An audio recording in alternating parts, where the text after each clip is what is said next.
sports and lead an independent life, but several schools refused to enroll her due to her disability. The Orthopedic Training Center at Nsawam in the Eastern Region came to her aid. Today, Matilda's life has transformed. She no longer hops around. She now walks thanks to prosthetic legs.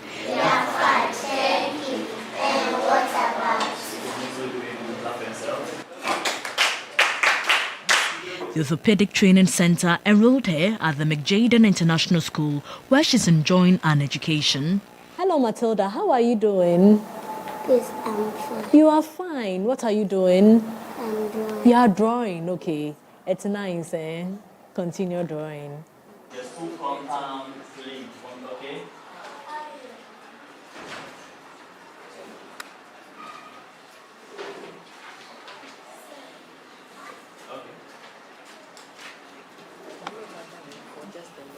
Most importantly, she has learned to write and draw. Matilda had never been to school since she came. She came here with her mother for assessment for prosthetic needs. I think we saw her story on your page, and she came here, so we decided to support her. The reason why we did was anytime our kids were going to school, she would also pick a school bag and decide to join the kids to sit in the bus. And that was what really cautioned us to ask her if she's ever been to school, and she had never been to school. Reason being, most of the schools that her mother sent her to, they said because of her disability, they would not be able to pick her up in there. And then we decided to make a difference in her life, so we sent her to school. And lo and behold, she's doing excellent. I mean, I can't believe how she's able to write with her hands. Her handwriting looks better than mine, actually. That's why Matilda is here as well. From Patakum in the Western Region to Nsawam in the Eastern Region, Matilda's story has been a journey of resilience. Today, she's hopeful her dream of becoming a healthcare professional will materialize. This is Matilda's happy ending. Portia Gabo, TV3 News, Nsawam, Eastern Region. Interesting story there by Portia Gabo. We're going to do some more because when 9-year-old Kobe was born without a tibia in both lower legs, his mother was told it will be impossible for him to stand or walk. Then he underwent double amputation, which left his mother distraught as she knew he would be ridiculed and be rejected by society. Today, Kobe has experienced a different kind of miracle at the Orthopedic Training Center at Nsawam in the Eastern Region and now stands tall. Portia Gabo reports. Hello, my name is Kobe Newman Ebenezer. I am a boy. My hobbies are playing with puppies and playing with dogs and swimming and watching tablets and reading. What makes me unique is my legs. I love my legs because I can stand on it. I love my leg too because it takes me everywhere. I love my legs because I'm the only one I can remove my legs and put them back. I don't like liars, and I don't like singing, and I don't like liars. Hey. And I don't like people who are laughing at me. Not all miracles are obvious. For some, it's the courage to walk again after a double amputation with prosthetics. That is the story of Kobe. On November 22, Kobe was born without the tibia in both lower legs. His aunt asked his mother, "What have you delivered?" This question left her distraught because she knew her son would be ridiculed. With consultation at the Orthopedic Training Center at Nsawam in the Eastern Region, doctors decided on a double amputation. When his mother saw Kobe after the procedure, she broke down in tears. The double amputation was not the end for Kobe.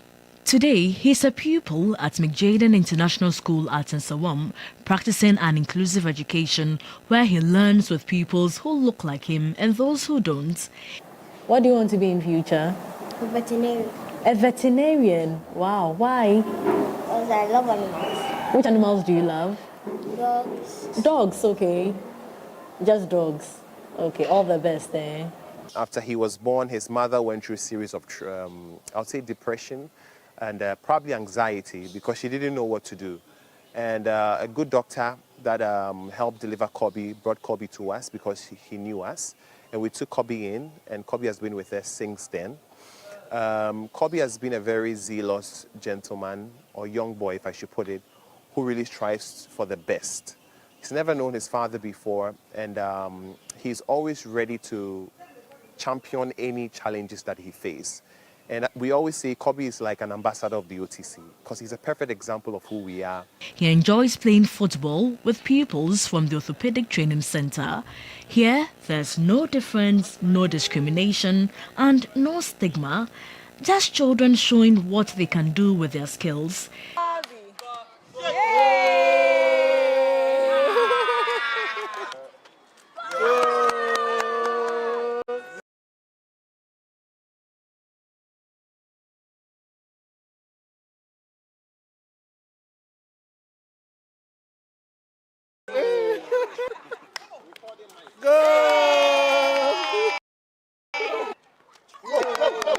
I don't want him to limit himself because of his physical challenge, and with that, he's always there when we need him. He always participates in certain things that other students can do. His mother, who now sells popcorn at the center to earn income, cannot believe her son's transformation.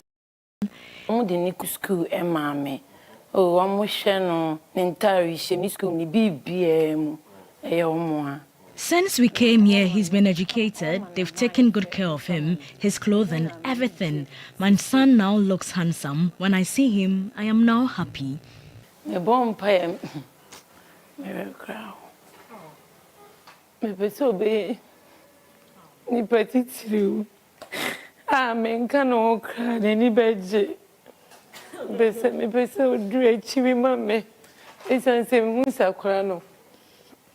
That she will be in when I'm for. I'm a me.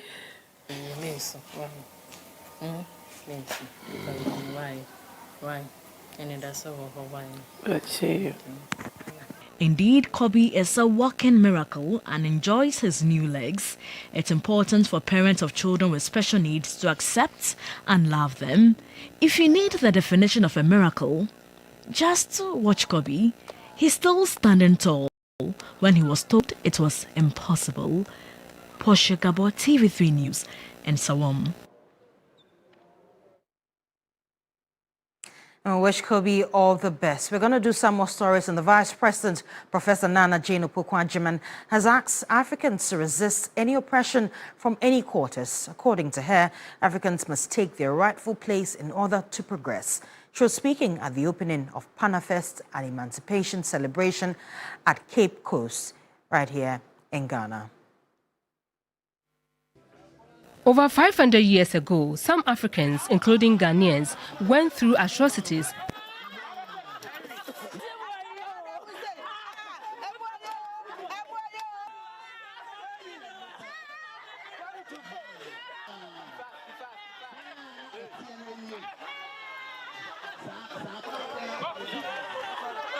The Vice President, Professor Nana Jane Opoku-Agyeman, who officially opened the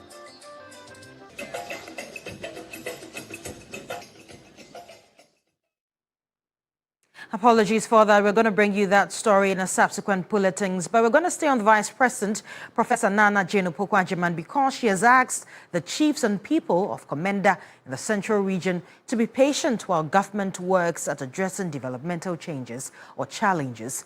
Now, this was after the paramount chief of the Komenda traditional area, Okatechie Kome, the 8th, pleaded with the Vice President to revamp the Komenda sugar factory, among other needs in the area. The Vice President and other government officials called on the chief of the Komenda traditional area at this palace to thank him and his subjects for their support and prayers before and after the 2024 elections.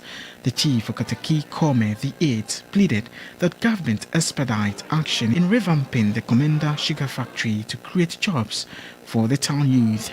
He also asked for renovation and retooling of the Komenda College of Education, as well as expand the London Beach.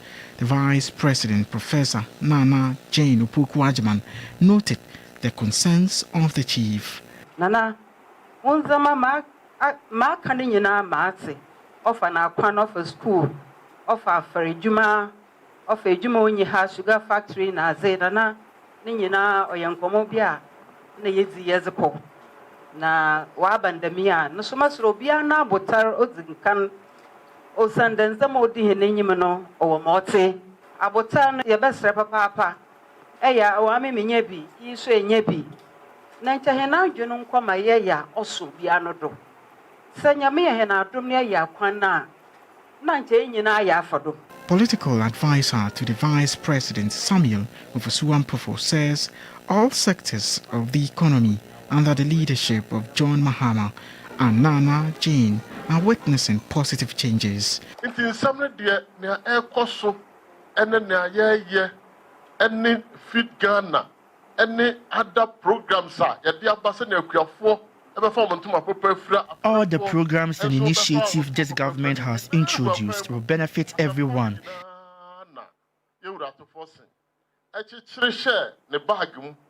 Now, or the core parliament, MPP for who bag you know who are some people now see the bien Yen Timmy, you know, it's young Pekwe Bikeke, the unfound fasten, not Sabi.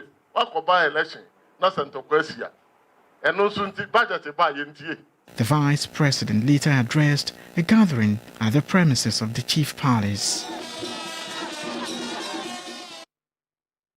Now we'll bring you back a story still on the Vice President where she has asked Africans to resist any oppression from any quarters. According to her, Africans must take their rightful place in order to progress. Over 500 years ago, some Africans, including Ghanaians, went through atrocities, pain and slavery. The celebration of Panafest and emancipation is therefore not to only commemorate it, but as a transformative moment that honor the resilience of the African spirit, remember the painful legacies of slavery, and rekindle the unity of the global African family. The Vice President, Professor Nana Jane-Opoku Agyeman, who officially opened the celebration, urged Africans to resist any form of oppression for progress and also stressed the need to invest in the youth. Regardless where we are coming from, we have a story of suffering, but also a story of resistance. We fought back. And I want us to be proud of that effort and to ensure that we continue to resist oppression wherever it's coming from. Some of us want to see a time when Africans are not living at the razor edge of life, no matter where they are. We ought to live like other people also live. The Minister of Tourism, Jifa Gomashi, emphasized the need to use the celebration to restore dignity of the African people. Our agenda is clear: to make cultural heritage the anchor of national identity and tourism development, to support creative sector to become a true engine for job creation and innovation, to forge stronger connections between continental Africans and our diaspora brothers and sisters, because we are one family with one destiny. The Ogwamahene Osabere Makwesiata II reaffirmed the Ogwa Traditional Council's commitment to work with government and others to make the reparation meaningful. To our brothers and sisters from the diaspora, this is your home. To government and development partners, we say this: if Africa is to rise, it must rise from its cultural capital. Let us invest in our identity, our history, and our people. Now, the Minister for Tourism, Culture and Creative Arts, Jifa Gomashi, has on behalf of President John Dramani Mahama and the people of Ghana extended heartfelt condolences to the family of late Ghanaian music icon Charles Kojo Fosu, affectionately known as Daddy Lumba. Well, a statement signed by the minister described his passing as a loss to the music industry and Ghana as a whole. The statement noted that Daddy Lumba was more than a musician, but also a cultural force. The statement further stated that through his timeless compositions, unforgettable melodies and unique lyrical style, Daddy Lumba elevated highlife music to unprecedented heights, shaping its evolution and drawing global attention to Ghana's rich musical heritage. The Minister for Tourism, Culture and Creative Arts went on to say that his influence inspired generations, with his work becoming the soundtrack to the lives of many Ghanaians, both at home and in the diaspora. According to the minister, Lumba was without question a great ambassador for Ghana. The statement reiterated that Daddy Lumba's legacy will forever remain a cornerstone of Ghanaian culture and creative arts.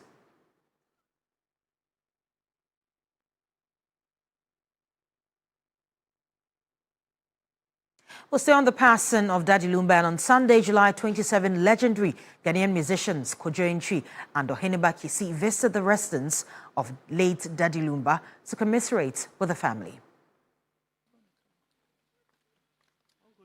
I cannot speak about Lumba you understand what I'm saying? Yeah. He's a brother. It's been said over and over. It's been said that, I'm not here, something that's happened to me. We have to be here. The confirmation is here, so, what we can do is help mourn him, but his message and his voice stays alive with us. There's still music in him, energy in him.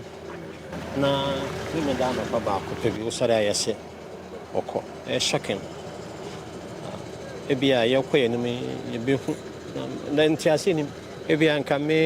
Matia said the last 3 months be another hospital. Now Costano, What to one day Peppa went to here and I say, when we are out for young quant, one in the world, Mabakum was famous. But and yes, rather than the best song for the currency in my end. But the point do not change. He was a gem. His play is part. Lumba, why this is Obia and Obifias as our feet. Rather than the currency in my end.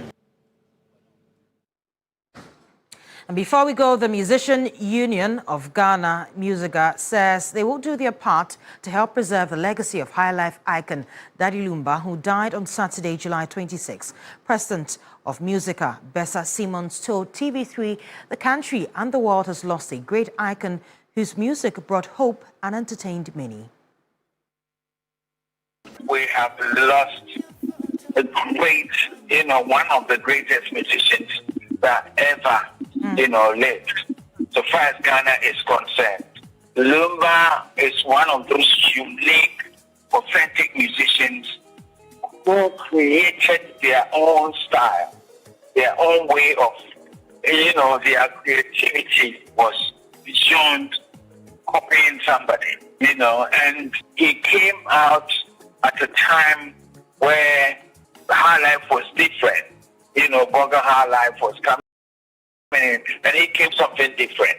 As we speak now, we are working on a music museum that we want to add a Hall of Fame to it. It's in the early stages, and we know that once we get that on the way, all the legends will be there. And so the young ones will come and meet it.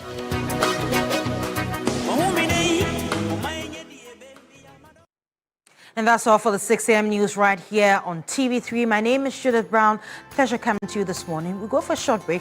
We'll be back with the rest of New Day. Bye-bye.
So wherever you know, that is especially the Kinshasa Crescent, East Legon, you can go there if you're a loyal fan, if you can. And then potentially all those who belong to the creative arts, the music family, please make sure that you also join us on stream. I see a couple of you already. Ifwa Antoinette, you live in the UK. Good morning to you, Ifwa. Justice Owusu, you've already joined us. Ablade Fiakuma as well. And many of you, Prince Nanea York, also living in the UK. I particularly love all those who tend to watch us, especially from the diaspora. Kwesi Mensah from Albany, New York. Zilis Dwayne, my great Liverpool fan and friend, also watching us. But we all say that it's a sad time, but we have to celebrate him 60 years as a legend. And Daddy Lumba, Charles Kwejofosu, rest in peace. But I requested for a song, Harriet. Our lead director this morning is Bibri Joe.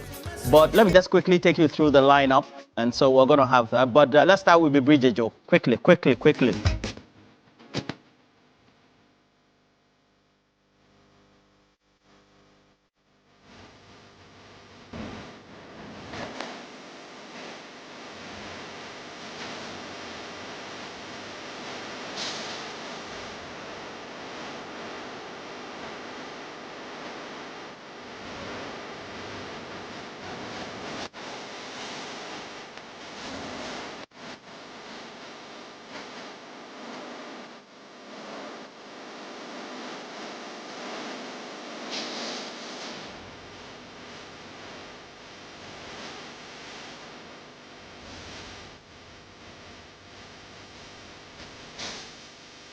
Thank you so much, Shadrach, Abe, Anita, the rest of the team as well.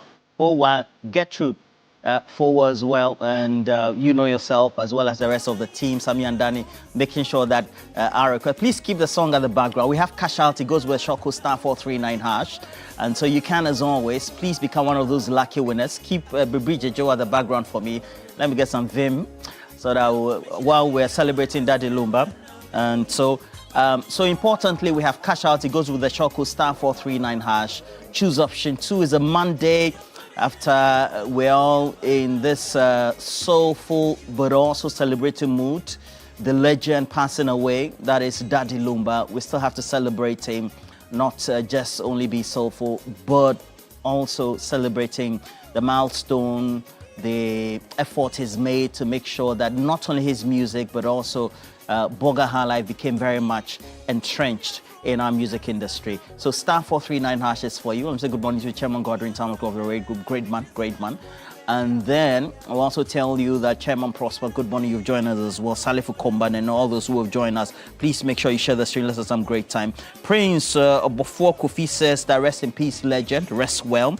Abdul Fattah says good morning. Mensa Majid from Bichim, good morning to you as well. And then Shakman is also there. And I see many of you. Please, what do you make of Daddy Lumba? And then his contribution to the music industry as well. And then his own legend. Now, as we know, following his passing, everybody, looks and cranny of Ghana, just says that the man is a great man. So we'll be having Johnny's Bite from the studios of 3FM 92.7. Then we'll have big issues. This morning, you will know that a lot of things have been happening when it comes to the Bawku conflict and the enclave of the Kusao traditional area. We want to put a sharp focus on that. A lot of killings, deaths being recorded, and then clashes. And as of now, we know that children of or pupils or students of the Bawku Senior High School clearly now under some level of surveillance and the protection. We know that there's a curfew in place. The traditional authority, again, not very happy with the situation. We also know that at least a member of parliament for the area's own residents in the area had been touched one way or the other.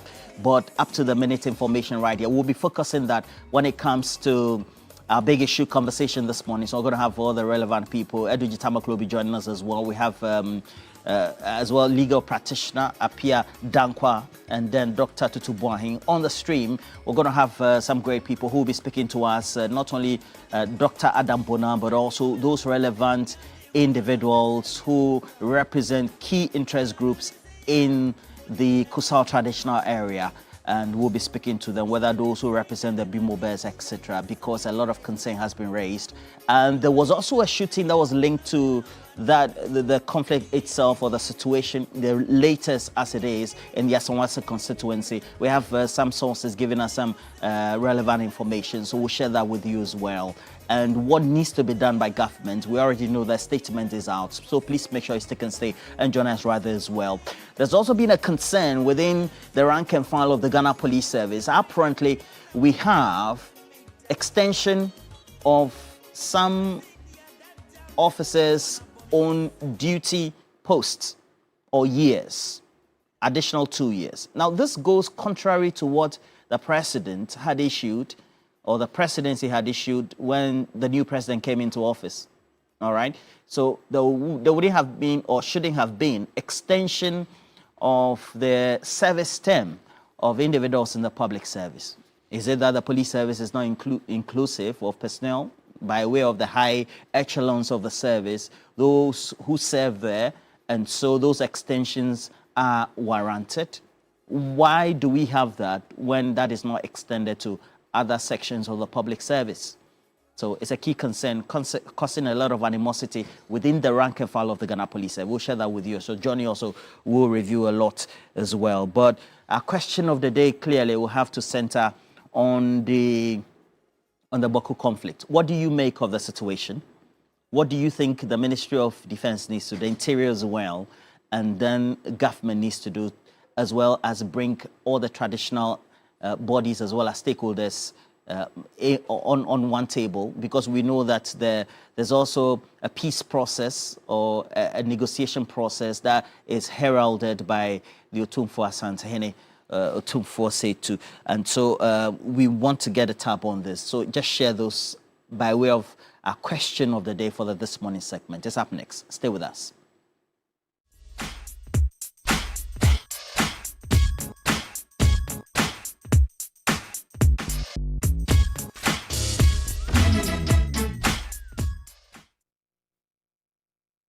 Well, already I see many of you. Benjamin Ahashi, I see you. Samuel Jumon, good morning to you as well. Belimkuri Zuka, good morning.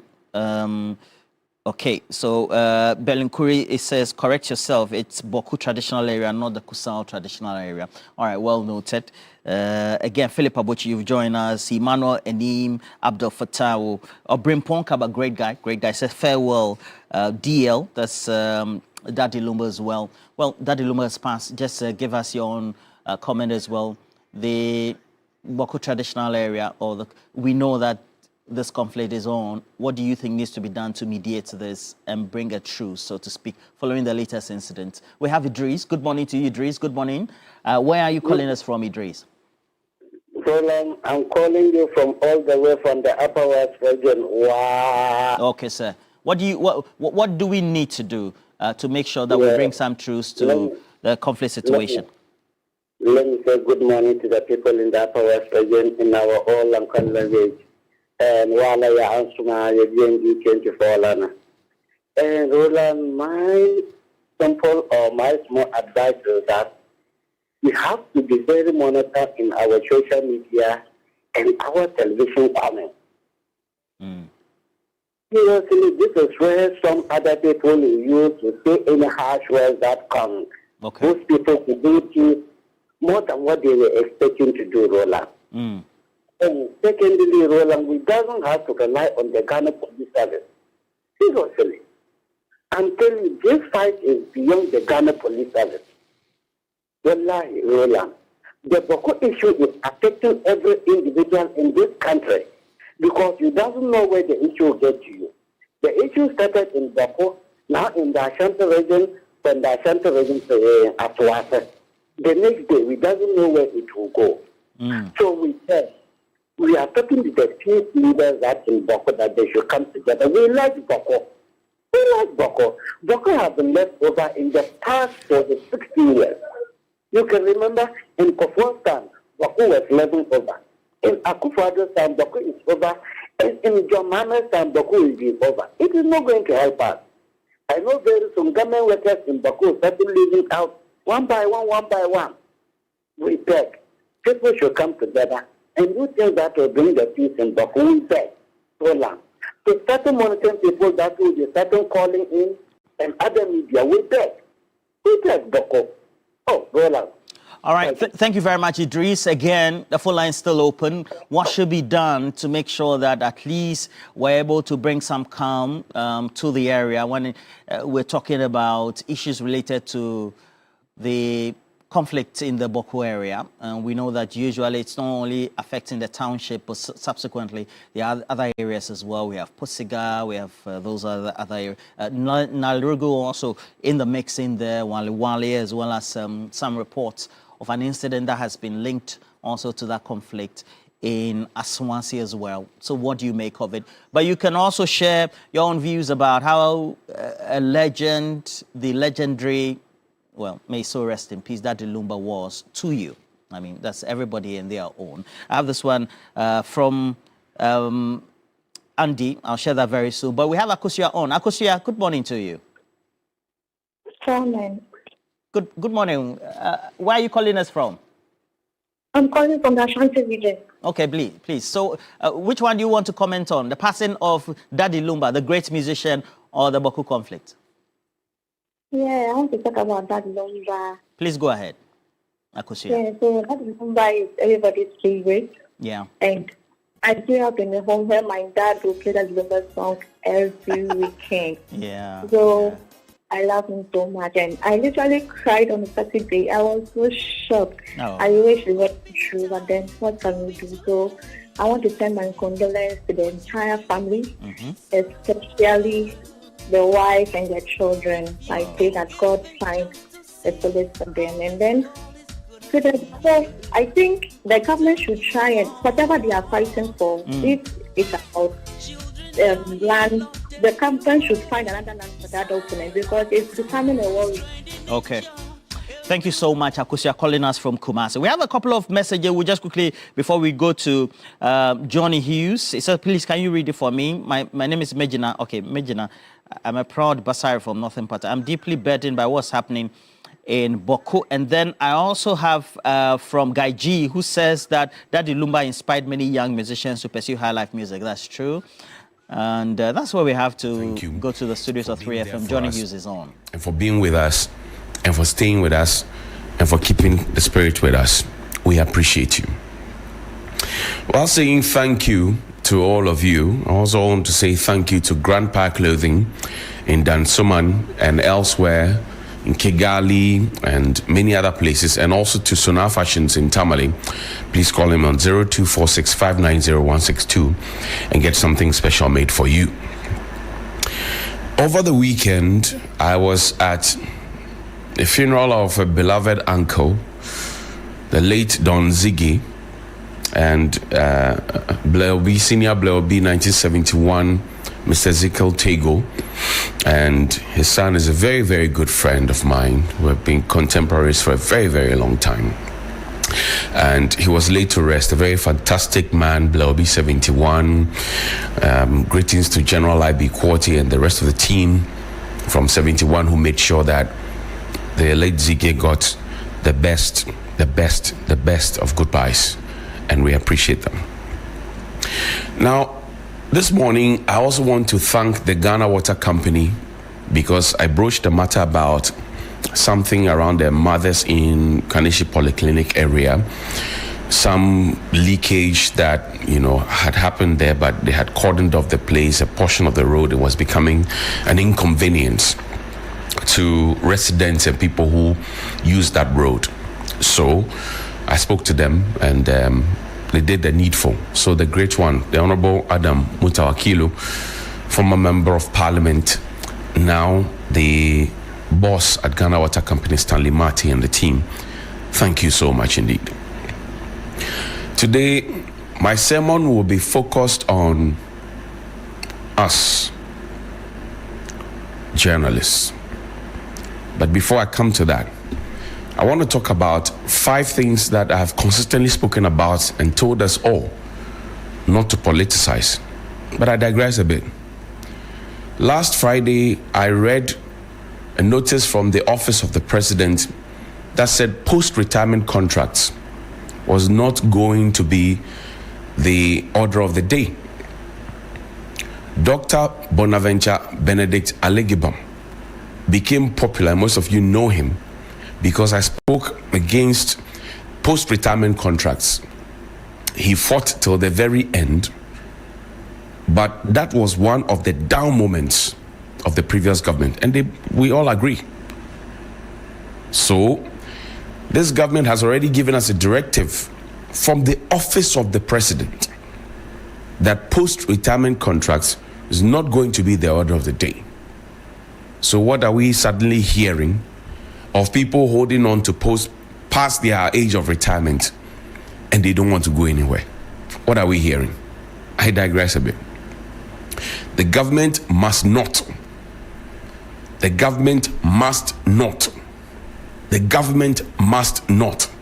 endorse this. Now, let me talk about the 5 things that I said we shouldn't politicize. Education, health, economy, agric, security. I'll begin from education. We all sat down and played the ostrich in this country and pretended that all was well when we had an administration that came and told us that parent-teacher associations was to be outlawed.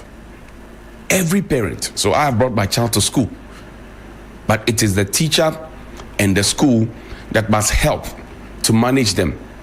Me who gave birth, I who give birth to the child, I must not be involved.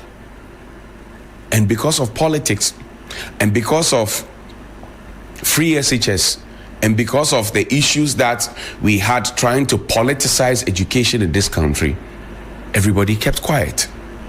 But as I showed you the other time, free school in this country did not start under President Nana Addo Dankwa Akufo-Addo. No. Free school in this country, I showed you a 1963 daily graphic document that said that people went to school, even to the university level. They had breakfast, lunch, supper. They were actually paid to go to school. They called it millions.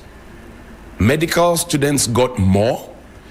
Others in other disciplines got much lesser, but they got the monies anyway. And they had snack at 4 p.m. Those who are above 60, inching to 70, 80, they know what I'm talking about. And then they actually had a 3-course dinner where the term academic pomposity came from. So if those who benefited from that serve our children with expired food, starve them and prevent their parents from seeing them and visiting them under the guise of COVID-19, how do you want to convince me that we did not politicize education? That's just one example. Today we are being told that WASI practicals monies have been released by the Haruna Idrisu-led Ministry of Education. In the past, I told you that we even under-calculated and refused to send the monies to the people. So teachers and the schools had to fund that. Big Sam, good morning to you. That's education. Let's talk about health. I have seen the doctors talk about a colleague of theirs who died, and I mourn with them. I mourn with them deeply, but I say that, look, we are the cause of our own problems because we also have politicized health. There are hospitals in this country that did upgrade. The great king of the Ashanti Kingdom, Otumfuo Setitu, it had to take him to come to the public to literally beg his people to support him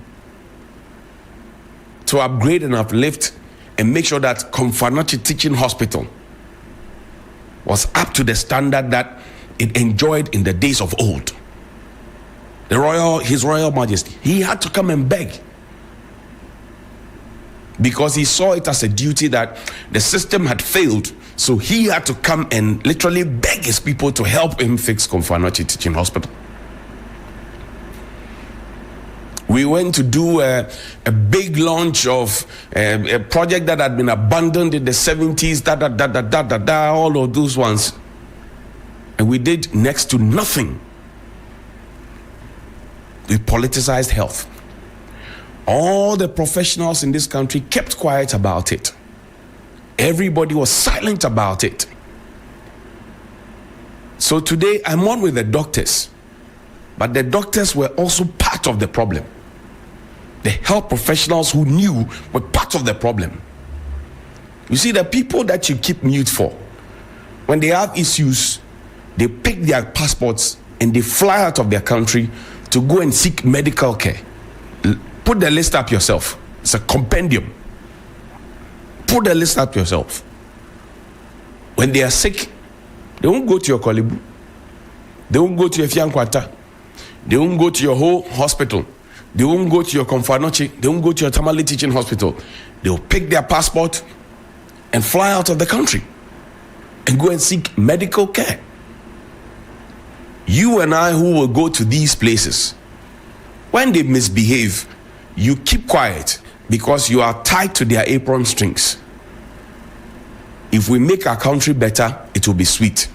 I've spoken about education. I've spoken about health. Let me talk about agric. We spent monies in this country. We said we're doing planting for food and jobs. One district, one factory. One village, one dam. You know, so? And I always told you that if you go back to the Champon regime, may he rest in peace, he had Operation Feed Yourself and he had Operation Feed Your Industries. Those who have lived longer in this country, may I take time to read. Most of my friends are older people, very, very old people. They tell me things, they give me documents, I read them. Operation Feed Yourself, Operation Feed Your Industry. That is a clone of one district, one factory, one village, one dam, planting for food and jobs. We spent millions pretending to be planting food while importing food from places. So if Burkina Faso sneezes, we catch a cold. If Guinea sneezes, we catch a cold. Common Yemwadie, we import it. As Dr. Ishmael Yamson said, we spend the money, we planted or pretended to have planted, the jobs they didn't come, the food didn't come. But everybody kept quiet. And then we created a comedy scene at the Ministry of Agric. We did Amadam Police, Plantain Police, Cocoa Police, where police people were standing in trucks and they were standing in trucks and we had brought planting to the Agric Ministry. And we are insulting the market women that they were the ones who were inflating the prices of planting in this country. Go and read the Planting for Food and Jobs document, the policy document. Go and read it. It says every ministry, department, and agency will have its own farm or garden or whatever it is. Did you bother to pause to ask the Agric Ministry at the time and even now where their farm is? Did you pause? So you see how we politicize that? Let's talk about the economy. If you run an economy and inflation goes beyond 50% and it is later brought down to about 20-something%, and you all pretend that the government has done something good when the government inherited an inflation that was less than 20%, you are part of the problem. You are part of the problem. Let's look at security. There's been recent audit to say that people should, be giving, shown the exit, etc. People have been moved out. They've been giving training and formation. They've been taught how to handle weapons. Today they are out there. Are you safe? We've turned up security installations into proper security people, political security people, and protocol security people. So we are hiring people we disqualify people who have the height, and we hire people who do not have the height. Does it make sense to you? So if you are on an issue and you walk to the police station, you are not even too sure who you are talking to and where his allegiances lie. Whether it belongs to you, the person who is employing them and feeding them and clothing them and putting them where they have to sleep, or whether it belongs to they and their paymasters or whoever they are that brought them into the service. And it cuts across. So we have to, as a country, rethink. Now I go on to our journalist matter. And that will end my sermon for this morning. As journalists, and let me put out a disclaimer, that if I finish this one and I don't have a job anymore, I'll take the bullet and the fall. We as journalists talk for everybody. Today, everybody is mourning Charles Kojo Fosu, Daddy Lumba. Find his photo and put it there. People are celebrating his mastery, his musical dexterity. Everybody is celebrating him. But who was taking care and entertaining Daddy Lumba? Taking care of entertaining Daddy Lumba? Who was doing that? Those of us who spend time to say that, oh, we have taken on this challenge, we are fixing it, we are trying to help so that we become a better society. Who takes care of us? What does the journalist eat? Where does he sleep? How does he keep his family safe? Who takes care of his emotional, put Daddy Lumba's photo up there. His emotional construct. This gentleman was killed almost every year after he reached a certain age. Every year somebody comes to announce that he is dead. Can you imagine the emotional trauma the person goes through? And I want to use the journalist as a point of contact. Come back to me. As journalists, we defend everybody in society. We are very active. What is the pay structure of journalists in this country? What is the pay structure? If you have a degree and you enter public service, education ministry, or you go to the health ministry or whatever it is, you know that after this period, if I am able to tick these boxes, I can move on to and you know your progression. In the newsroom, what is your career path? And I'm not talking about my newsroom alone. I'm talking about every newsroom in this country. What is your career path? There are journalists in this country who go months on end without salaries. So it is no longer journalism, it is media ownership, which has become a lucrative business, profitable business for some people, and not journalism, which interferes with it because they say, oh, don't touch this matter, don't touch that matter, don't touch this matter. Today I'm speaking for us because I've realized that the people we hand the microphone over to do not actually care about us. If it is a holiday, you are at home. But when you turn on the radio, you expect to hear music. You expect to see somebody who works within the media space to be there to be playing music or providing some programming or content. If you turn on the TV, you expect content. So it is a holiday, but they say essential service persons must be there.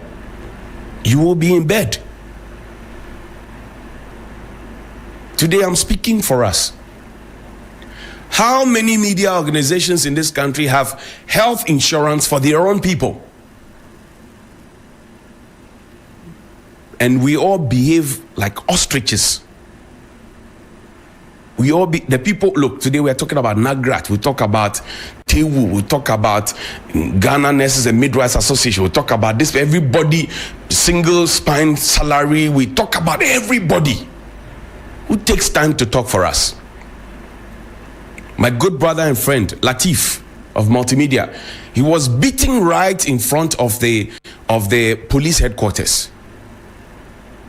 There's video evidence to show. What has happened? What has my own GJ, my beloved GJ, done about it? We condemn it in no uncertain terms and we leave it.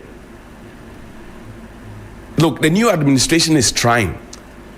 But where they had the glitch was where a journalist from Media General, Sapoma, she was beaten up. The GJA declared that we will have a blackout of the media for those MPs, where the journalists were beating up, under by people associated with those MPs. It was the same journalists who went to unite with my small sister, Minister for Information at the time, Fatima Abubakar, who came back to say, we apologize to you. Does the scar and the trauma vanish because you apologized? I said, today I'm speaking for us. There are people who they go to funerals, they go to weddings, they see people, they say, oh, he has a nice voice and a nice face. Then they put them out. That's why I mentioned that media ownership has become more profitable and lucrative. So journalism has become a problem. Shall I give me 1 minute? Let me finish this sermon nicely.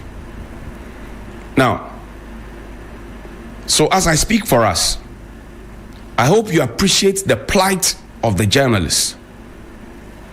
When was the first time or last time you heard journalists say, we are going on strike, embarking on a strike as people do?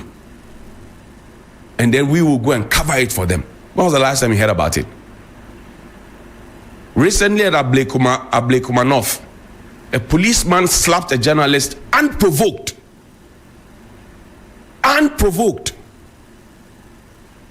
So if we as journalists will always put our cameras out there and our microphones out there for people to speak and activate their voices and defend their rights and their honor, and we cannot stand up for ourselves, we have a problem.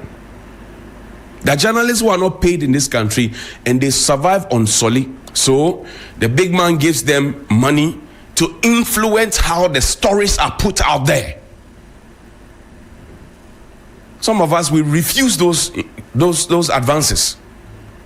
But how many can stand to that? It's a big problem. It's a very big problem. The schools of communication are training people, they are bringing people out, and people are graduating every now and then. But what are their prospects? That is why you would have people who will tell you that they think that you went to a 3-month journalism training school. But if you enter into our newsrooms across the Republic of Ghana, you find lawyers, you find engineers, you find architects, you find lab people, you find communication specialists, you find people who have different qualifications. So that old mentality of, oh, he just has a small certificate, he went to a mushroom, broadcasting school and he's working, people like him, etc. Those days are gone. But who do I blame? I blame us for lowering the bar, becoming victims of our own standards, and allowing people to disrespect us because we activate our voices for everybody else. But when it comes to us, we keep shut. Here ends my sermon. Please call me 055-924-2717 and 055-691-0154. Good morning.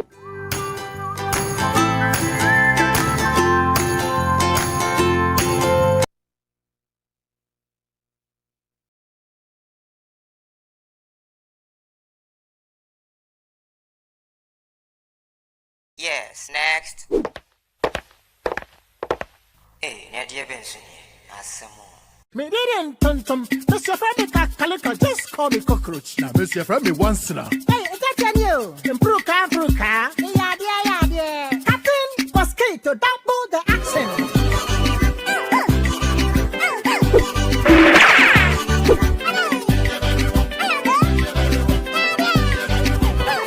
Me did this sasso spray. Mr. Freddy sasso quell. Yeah, go to my sasso.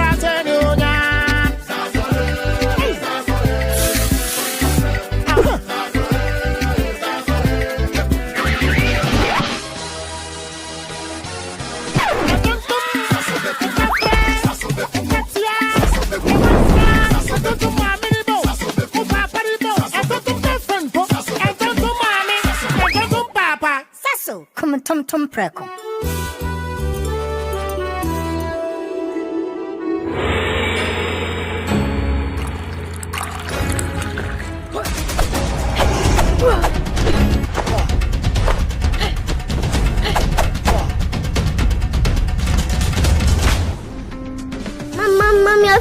muffin. Well done, my student. Daddy, I can see that the bad points. Yes, see how refreshed Kobe is looking. Together, we will show the whole world the true way of germ protection. The Camel way. Eliminate 99.9% of germs. Camel cleans, cares, and protects. This advert is FDA approved. Rise and shine, it's another day to stay on point. Toast is Friday, it's still on point. Watch is Friday all day long.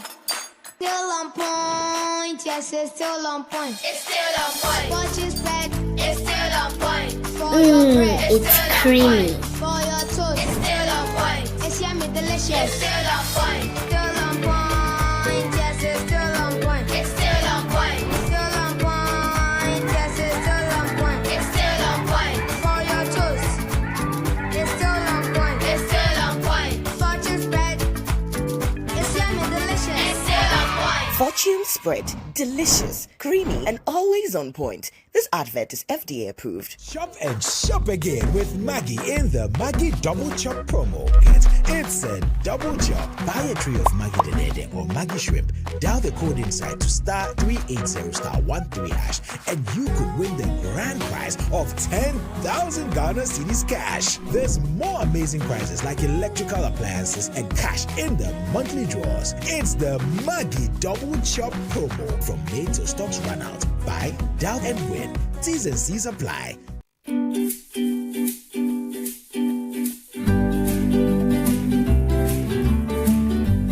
Every morning, I wake up to this miracle sleeping soundly. But mornings weren't always this peaceful. I remember the sleepless nights, leaks that woke us both up, damp clothes and tears. And all I wanted was for my baby to be dry and comfortable. Then I discovered Flora Kids baby diaper. Its maximum absorption keeps my little one dry all night, giving us peaceful, restful sleep. And the stretchy side tapes, they make sure it's comfy even when she's on the move. Thanks to Flora Kids baby diaper, our nights are calm and our mornings are full of giggles. For bulk purchases, call Delta Paper Mail on 0243 033 033.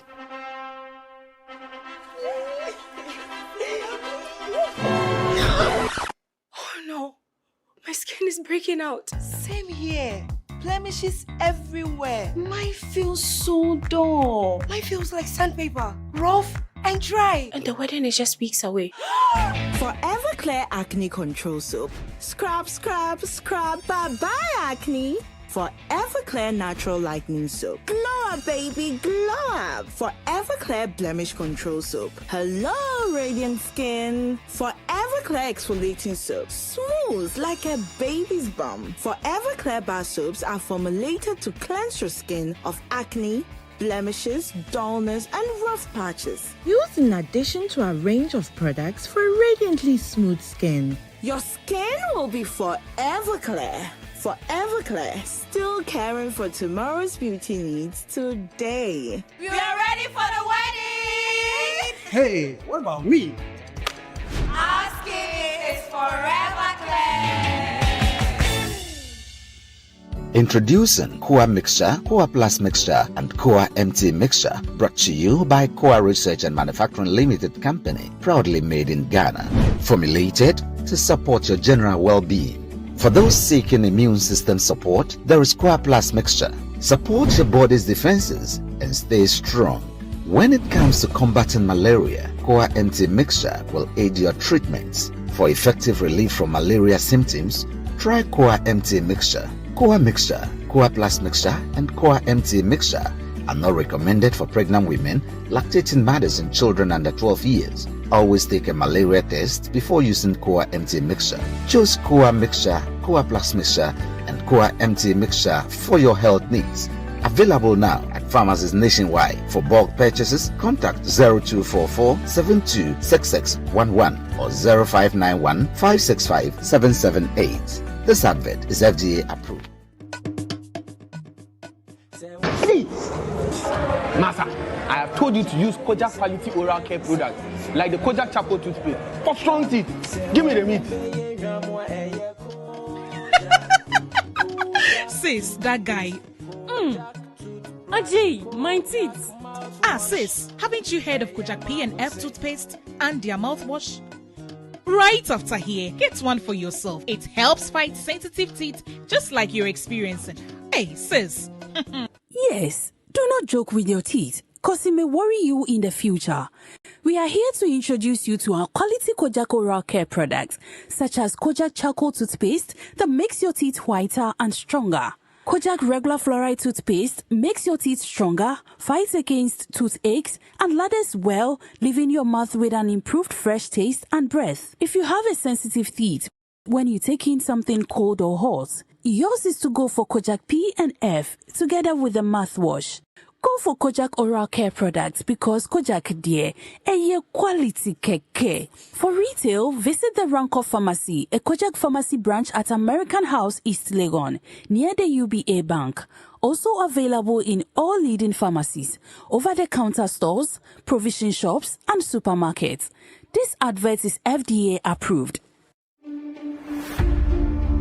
They were once Ghana's natural guardians, protecting our cities, feeding our people, sheltering our wildlife.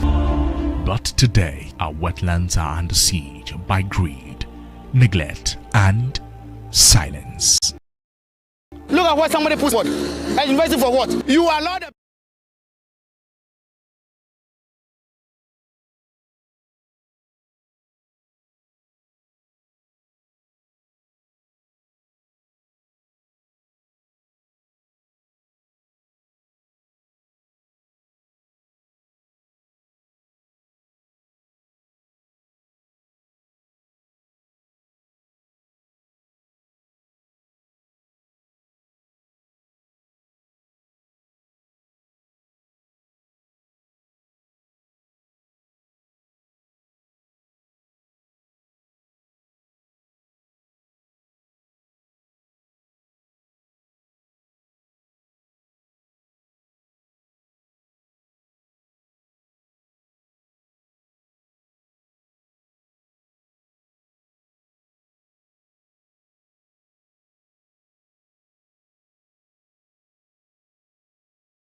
Lumba, the great legend of our time, of course, may so rest in peace. We're celebrating him, and so we've been playing his song since the early part of the morning, including Dangerous. Guys are dangerous. Do we have that song? Can we play? Okay, there's no video to even for that song, so I don't know what to make of it. But look, we have potentially some exciting time to have. Great discussion so far. We'll delve on matters of the conflict, talk a bit about the economy. I've had my discussants talk about the media budget so far, so I'll try and seek their one or two other comments, and then we'll come into some other matters as well. But please, we have cash out. It goes with the short code *439#. Wherever you find yourself, please make sure that potentially you're part of this. For you to be able to do that, you have to increase the number of tickets you have based on the prompt you're going to get. And so please become one of those. Okay, so Randa says that you are mischievous for playing that song. I didn't play. There's a technical team behind all of us. Randa Shao. And James, as well as Dryer, everybody else watching. Cash out. It goes with the short code *439#. Increase the number of tickets. And Randa, option 2 is for you. I didn't play that song, Randa. We're playing Daddy Lumba song, so that one also is part of the songs as well. And so give me your favorite Daddy Lumba song. And then Godwin also said, wait, why you play MPP song? Well, it's also because it's Daddy Lumba's song as well. So we're just celebrating him all together. But let me just introduce our guest for the morning.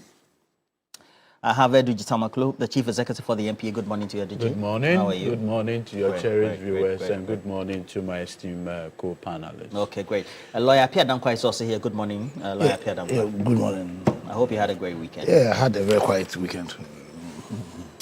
And then also, I have you here, Dr. Tutu Boahin. Bernard Tutu Boahin, good morning to you. Papa Roo. Yeah. Good morning. Yeah, good morning, lawyer. The 2 lawyers. Yes, sir. Anyway, let me say good morning to Edmond Combat. He's the managing director of CEO. Very soon we'll turn it into Law Day. Yeah. Yes. Yeah, Law Day. CEO for the Tema Oil Refinery, as well as Alhaji Jibril of National Security, wishing you all the best. And well, great guy. Let me say also, Kingsley Intribuisiakun, Dr. Kingsley Intribuisiakun works with the Ghana Ports and Harbours Authorities Director when it comes to marketing, communication, corporate affairs, corporate communications, everything else. And wishing you all the best for the day. But Anita is assistant producer right here, celebrating the birthday. Anita, good morning to you. Can I have a picture? Let me celebrate her. No, not very much. I do celebrate many other related people. Chairman Godwin Tamaklo, good morning to you as well. Chairman of the Rate Group. Very beautiful. Is she contesting Ghana's most beautiful this time around? Oh, Anita, where's the beauty? Oh? All right, happy birthday to you, Anita. Wishing you all the best for the day. Okay, so we have to talk about potentially, but what do you have to say about the passing of Daddy Lumba, just in a minute? Yes, I think, again, and I associate with the statement issued by His Excellency, the President of the Republic of Ghana. Incidentally, on the 1st of July, as Kwejo Fosu, it's unfortunate he has to leave us.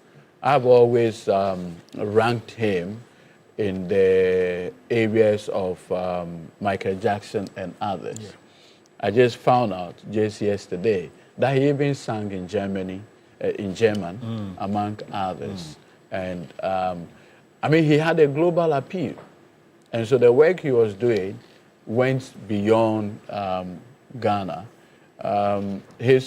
You know, at the time when he blossomed, when Lumba was Lumba, that was when we were aging. Yeah. We're like, as in, we're growing up. And so I think we saw his work and the thing that he did. He's arguably a global icon once it comes to music. And if you listen to his songs, you can see that deep connection between him, the people who helped him, the influence of God in his life, family and friends. It's unfortunate, but when death comes, very little things can men do.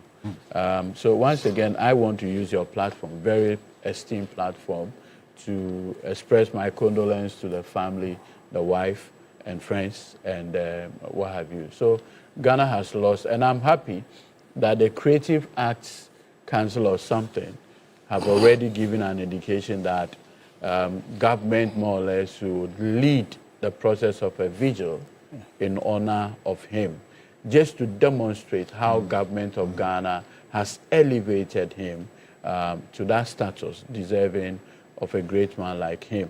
I grew up to hear the Abreacheba Kofi Samis, the Nanam Pedus, AAA and co, and Daniel Amachi Dede and co. And so Lumba falls within that category. It's sad it happened this way. Yeah, so let me wish your lovely viewers a good morning on this sad Monday morning. Wish my brother Edwin a good morning, Prof, and yourself. A sad Monday morning because over the weekend we lost Ekuku losses, as in one of the greatest Ghanaians of all time. His impact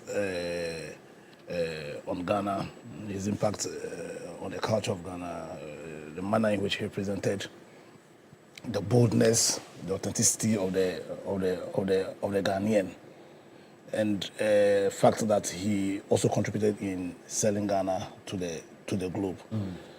Saturday was a sad day. Personally, as I share the view that Lumba is arguably one of the greatest Ghanaian artists of all time. I align to the view by Edwin when he says that he's like our Michael Jackson, as in, or he's at that level. Together with us, I grew up listening to the likes of as in Lumba. I'm also a huge fan of Amachi Dede and Kojuntri, and I think his impact on all of our lives cannot be understated. So, as much as I want to wish his family my sympathies, for me, I think it will also be an opportunity for us to celebrate Kojufosu. You know,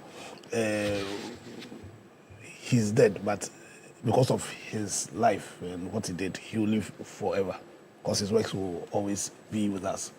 His voice will continue to echo over time, and I think that for us, this will be an opportunity for us to celebrate this great Ghanaian, and hope that all of our lives are impacted by his greatness. So once again, I want to say rest in peace and wish his family my deepest and sincerest condolences. Baro. Yes, sir. A minute. It was a sad weekend for me, though. I mean, I've been a fan of Daddy Lumba all these years. You know, from Yayaka Quantum, down to his latest. I've always followed him. I think that we've had all political heads paying him that kind of tribute, and which is good. We've had the support that Ghana and some well-meaning Ghanaians have given to him all this while. You know, whilst he was in his trial moments. And we say that thank you to all those people. Again, want to say condolences to the children that he left behind, his wife, Priscilla, and then the extended family and fans of Daddy Lumba. Daddy Lumba is not just, wasn't just a musician. I mean, he was a philosopher. You know, when you're listening to his songs and the kind of messages that he carried along, you could see that when you listen to his songs, the lyrics will hit you. One of the songs that I like best, I mean, Mpaibo. Mpaibo. Yeah. Mpaibo. Very motivating and encouraging. Something that even if you are paying attention to the words, it will draw you closer to God. I mean, he didn't need to sing the traditional gospel songs for you to know that he was a man of God, though. Yeah, but I mean, most of his songs that he attributed to God were very encouraging. I think that we've lost, you know, a God-sent personality, artist. But I think that the best that we can do for him, probably to choose certain streets in either Kumasi or Accra, and then name it after him. I mean, if you could give the likes of some African leaders that kind of acknowledgement, I think that Lumba equally deserves something of the sort. And if possible, a state barrier can do. State barrier. Thank you very much, all of you. But let's quickly just zoom into the relevant issues. And this morning, we want to place on discussion the recent incidents. Following the incident have been recorded in relation to the Bawku conflict, so to speak. We'll speak to a number of stakeholders as it is. We have Emmanuel Kuting. He is a security expert when it comes to civil society, joining us as well. Mr. Kuting, good morning to you. Good morning, and thank you for having me. Okay, all right. If I can, thank you so much. But Edoji, we've come to the point where this has become a recurring issue, especially with the latest incident. And we know what the official position or release and undertakings. There's already a curfew in place, etc. Where do we go from here in terms of getting all the feuding factions to sit at a table in relation to this matter? Okay. So once again, I want to say good morning. I'm always cautious when I have to discuss the issue of Bawku. I always say this. Anytime there is an issue of ethnicity, religion involved, and chieftaincy involved in an issue, it requires that a discussion of it will be done with a lot of circumspection. You'll notice that President John Dramani Mahama, having taken the oath of office, had tried handling this Bawku issue with a lot of tact and the sensitivities associated with that subject matter. I want to say that, and I know the cost involved in maintaining the peace in Bawku. Thankfully, I know Bawku very well. At least it's a place I have visited. I've also had the real privilege of sitting under the feet of Zugran, the overlord of the Kusa seas. And I can say that they are naturally peaceful people, and that I always commend them for. Two, you would also notice that Bawku is a very vibrant economic city, let me put it that way. Unfortunately, recent events involving security and, let me say, the disturbances and violence in the area has effectively made the place a ghost town, and it is not good enough. One of the places that we get a lot of goods into the country is from the Bawku end.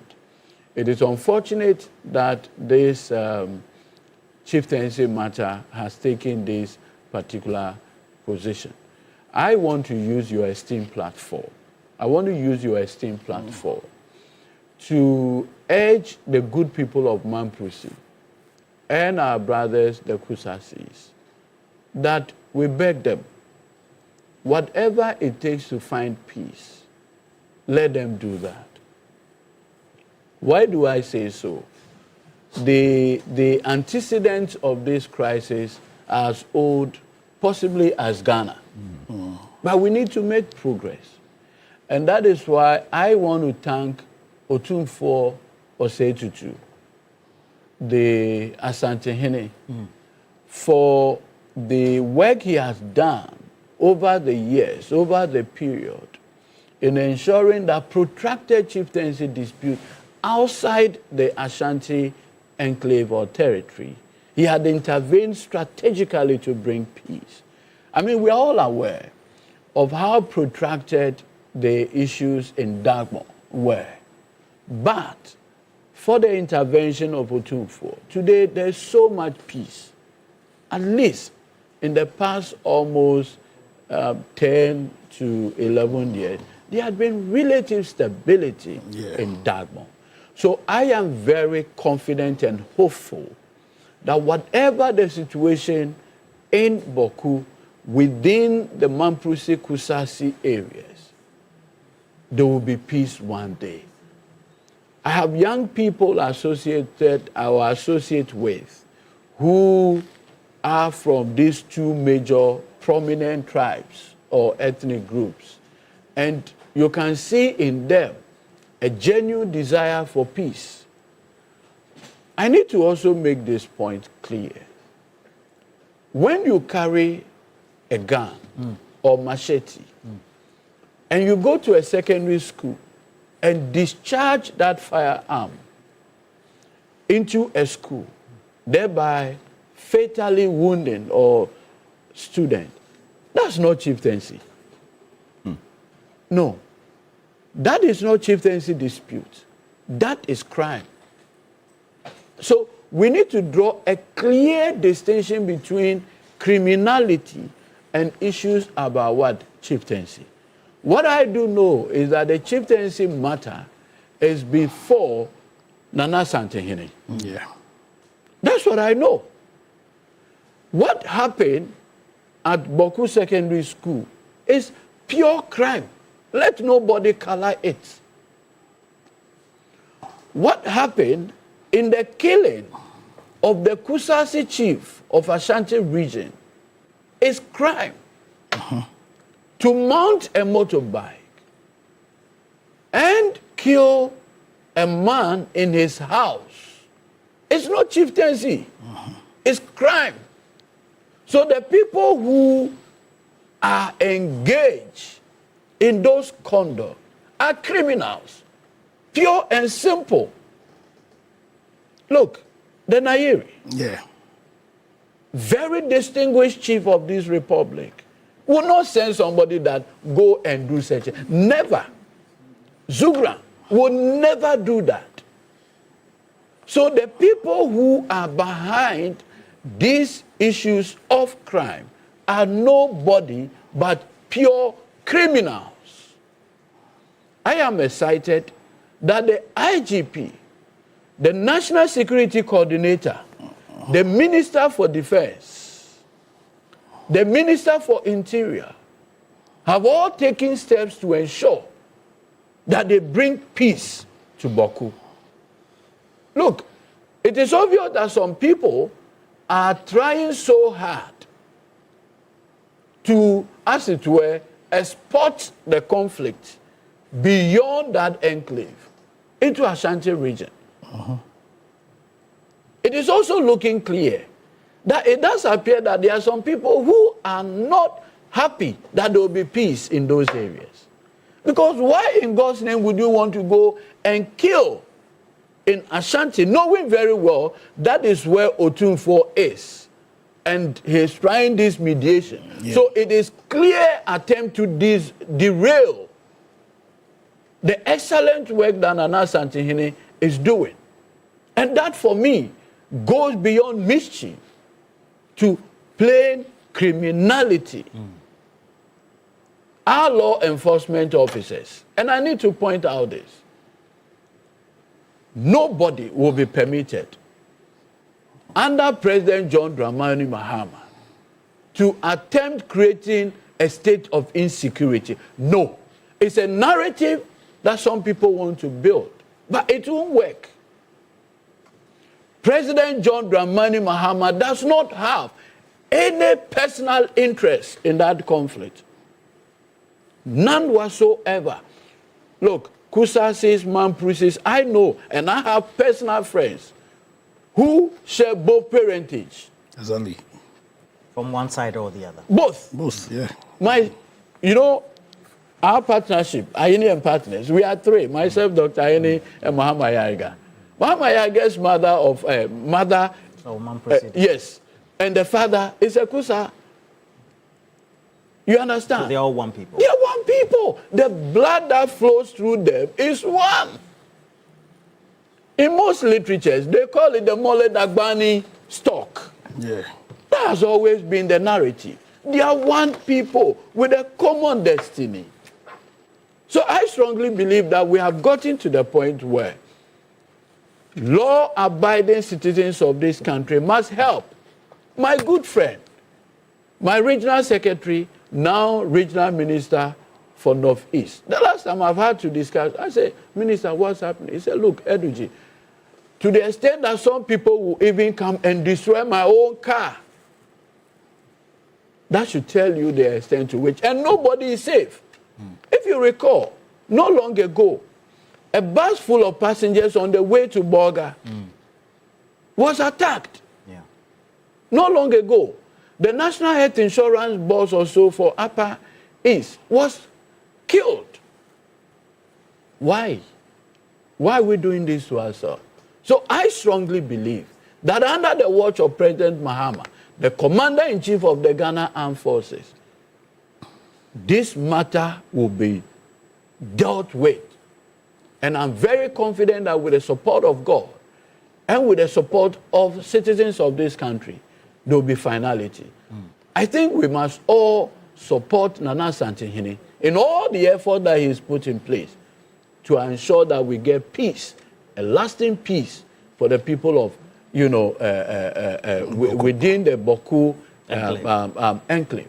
Thankfully, President Mahama last week, the week before, met the good people of Mamprusi at the, what shall I say, at the seat of government, at least to assure them his commitment in getting peace there. Okay. I've seen some mischief on social media by our friends in the MPP, an attempt to say, oh, and President Mahama, and today there's this. Those who do those things, are you really interested in peace in that community? The development of Ghana is linked to all the communities and tribes within us, so that we can collectively contribute. Okay. Look, when you go to the Kusasi, and I want to end here, when you go to the Kusasi areas, your onion, everything, all your food items are coming from that place. But because of the conflict, I have a friend, a senior lawyer friend of mine, whose brother was working with Ghana Immigration Service stationed there. At the Messiga border, I'm sure. Yes. He got shot on a motorbike, leaving the family. So the conflict, you may be in Accra and think that I'll be on social media and stoke the fires because you look so distant from it. But you don't know. It may well happen that you have a friend or a brother working there. So I would want to use your esteemed platform to plead to all sides that, look, this is 2025. Let's put our gun, machete, bow and arrow down. Let's smoke the peace pipe and ensure that development will come back to Bawku. All right. I appreciate it. And we'll just have one round of comments. That's all. We're not going to belabor the point. It's supposed to bring everybody together in the aggregation of views. The last statement that was issued by that's Opimso, that's the Meisha Palace, and under the auspices of the Asante Hene, who has decided to again replicate his effort to negotiate this peace process, was on the 29th of June. We'll put that again, just to have a recall, because he's also trying to mediate this as well as other stakeholders. We currently know that there's a curfew in place, and so he then issued the statement indicating that the Kusau Traditional Council will be meeting the Asante Hene on one hand, that will be on 30th, and then also requested all stakeholders to cooperate to find a lasting peace in Bawku as well as the enclave. That will be the traditional area, the Kusau traditional area, so to speak, more appropriately. And so that's where we are. We'll speak to a number of the interest group, because a number of the fatalities so far, we're told, necessarily are not mainstream antagonists in the situation, so to speak. And so we have the Bimo Bears, the others as well, the other tribe groupings who necessarily are not parts of this, but also just seem to be in the firing line, so to speak. But How do we get everybody on board? The Asantehene is making the effort. The president, through the interior minister, as well as even the defense minister, have indicated the effort. We know that there's a curfew in place. The various stakeholders are supposed to cooperate on this, but then we have some of these sporadic attacks, either on innocent citizens, so to speak. How do we make sure everybody cooperates, so to speak? Just in some few minutes, if you can. Yeah, so this morning, I think, or yesterday, I heard the government say that right now they are going to move into a peace enforcement mode. And I think they must be commended for that.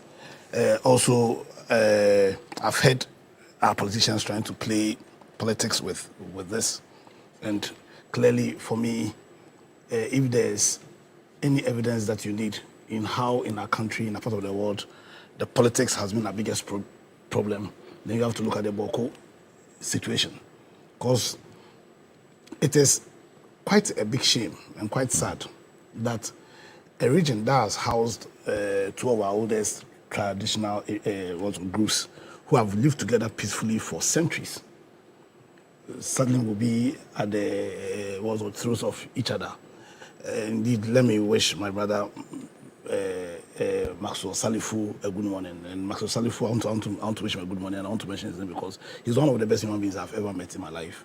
Maxwell Salifu's dad is a Mampusi man, the mom is a Kusasi mom. They've managed to raise such a noble gentleman. And I think if I didn't know any Mampusi person, I didn't know any Kusasi person, just Maxwell Salifu, as in the character of Maxwell Salifu, we call him Babi, tells me about the greatness of these two people and their peaceful nature. But it tells you how negative politics can create problem when there is none.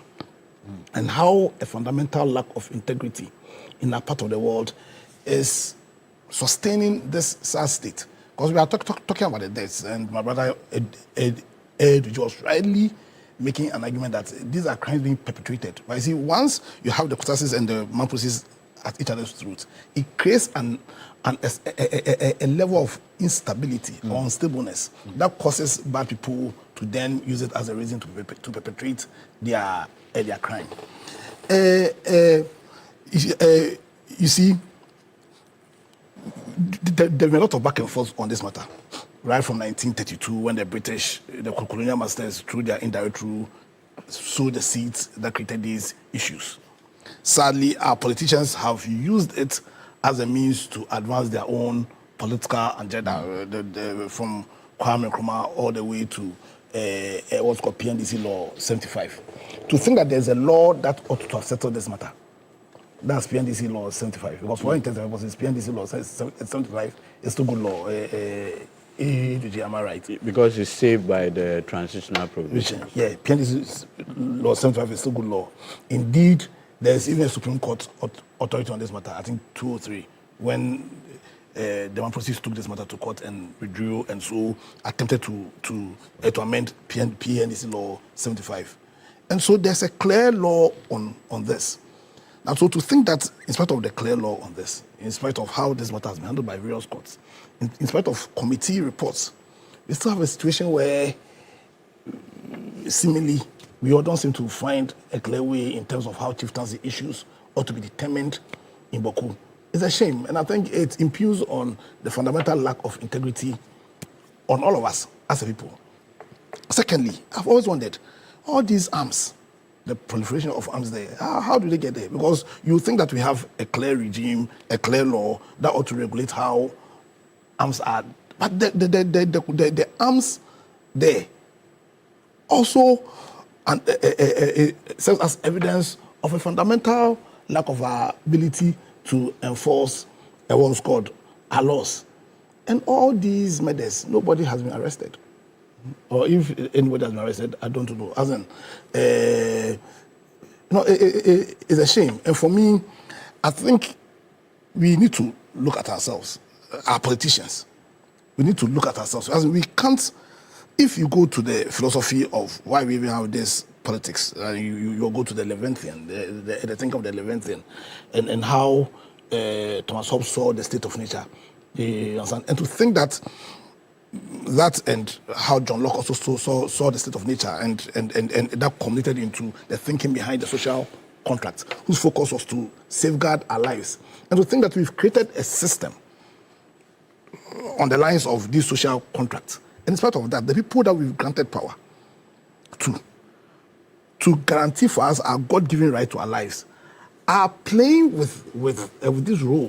They're playing politics with it, and the manner in which they're playing the politics with is putting us in a situation where all of our lives, the lives of our compatriots, are under threat. As in, it is a shame, and we must all bow our heads down our heads in shame. So to answer your question, beyond the government going to a peace enforcement role, I think the politicians need to have a reflection upon it, on it. We shouldn't be playing partisan politics with this. I've heard some words from the MPP camp, and I think at this state, it is needless. You understand? What we ought to do, first of all, is for all of us to come together as one people and solve this Bawku issue.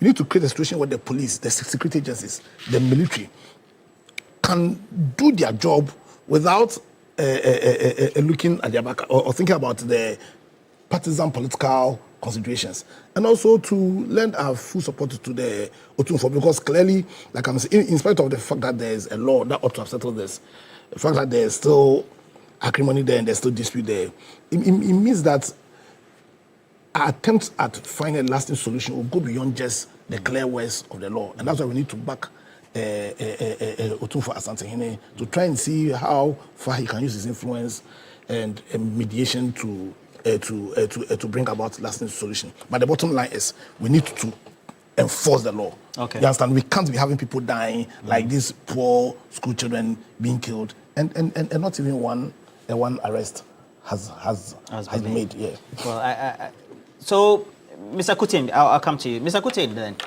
Imara Kutin, are you there?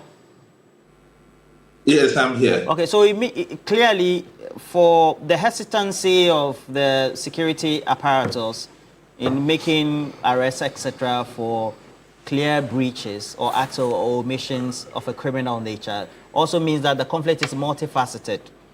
All right. So, is that what level of tactness is needed? And we've seen this being exhibited throughout the years, especially when some of these sporadic incidents do happen. Well, Roland, thank you for having me, and very good morning to my co-panelists in the studios, the production team, the good people of Bawku, especially the Mamprishis and the Kusaus.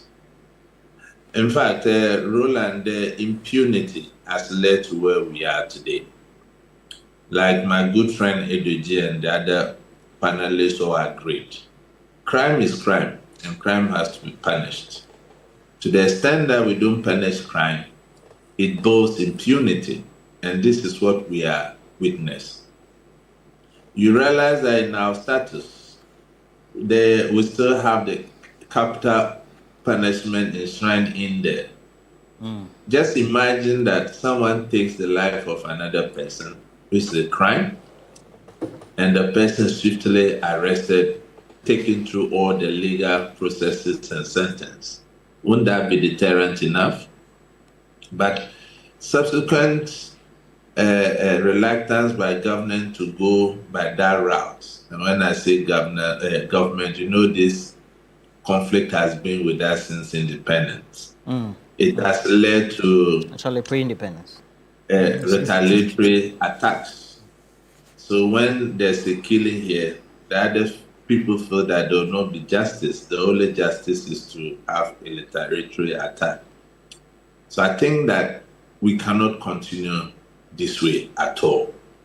I think government might shy away from the kinetic approaches to peace building to the non-kinetic approaches, because if you look at the conflict over the period, we have always applied the kinetic approaches.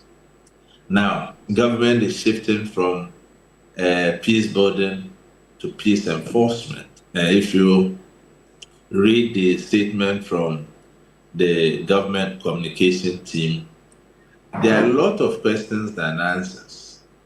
So in a democracy, the need to know is very crucial. because the power does not belong to the political heads or appointees, but the good people of this country who appoints them. So what does peace enforcement mean in operational terms? In the press release, there was no any such clarification. And if you look at the UN Charter on Peace, especially on Chapter 6, peace building is consent-based, which include negotiation, mediation, and monitoring. So it means that the feuding faction must consent. But if you look at peace enforcement under the same charter, it is the use of force without consent, and typically under UN Security Council mandate. I'm happy Ibeji is a lawyer, and the good people of this country need to know. If Ghana is adopting a peace enforcement posture internally, we must ask. And typically, like I said, under democracy, under what legal framework? Who authorizes and oversees it?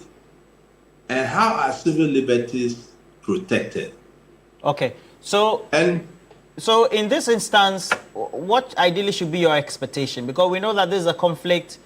It's predated our independence struggles and the date of independence itself, and it's still raging, so to speak. So, especially when we have other tribal groupings becoming now victims, so to speak, not the main antagonist or protagonist, so to speak. So, in this instant case, what should be done? Beyond, there's a press release, there's also a curfew that has been imposed, there's been the beefing up of personnel, whether police, but also the military, so to speak. So, at least it means that there's something that's been done, is that not it?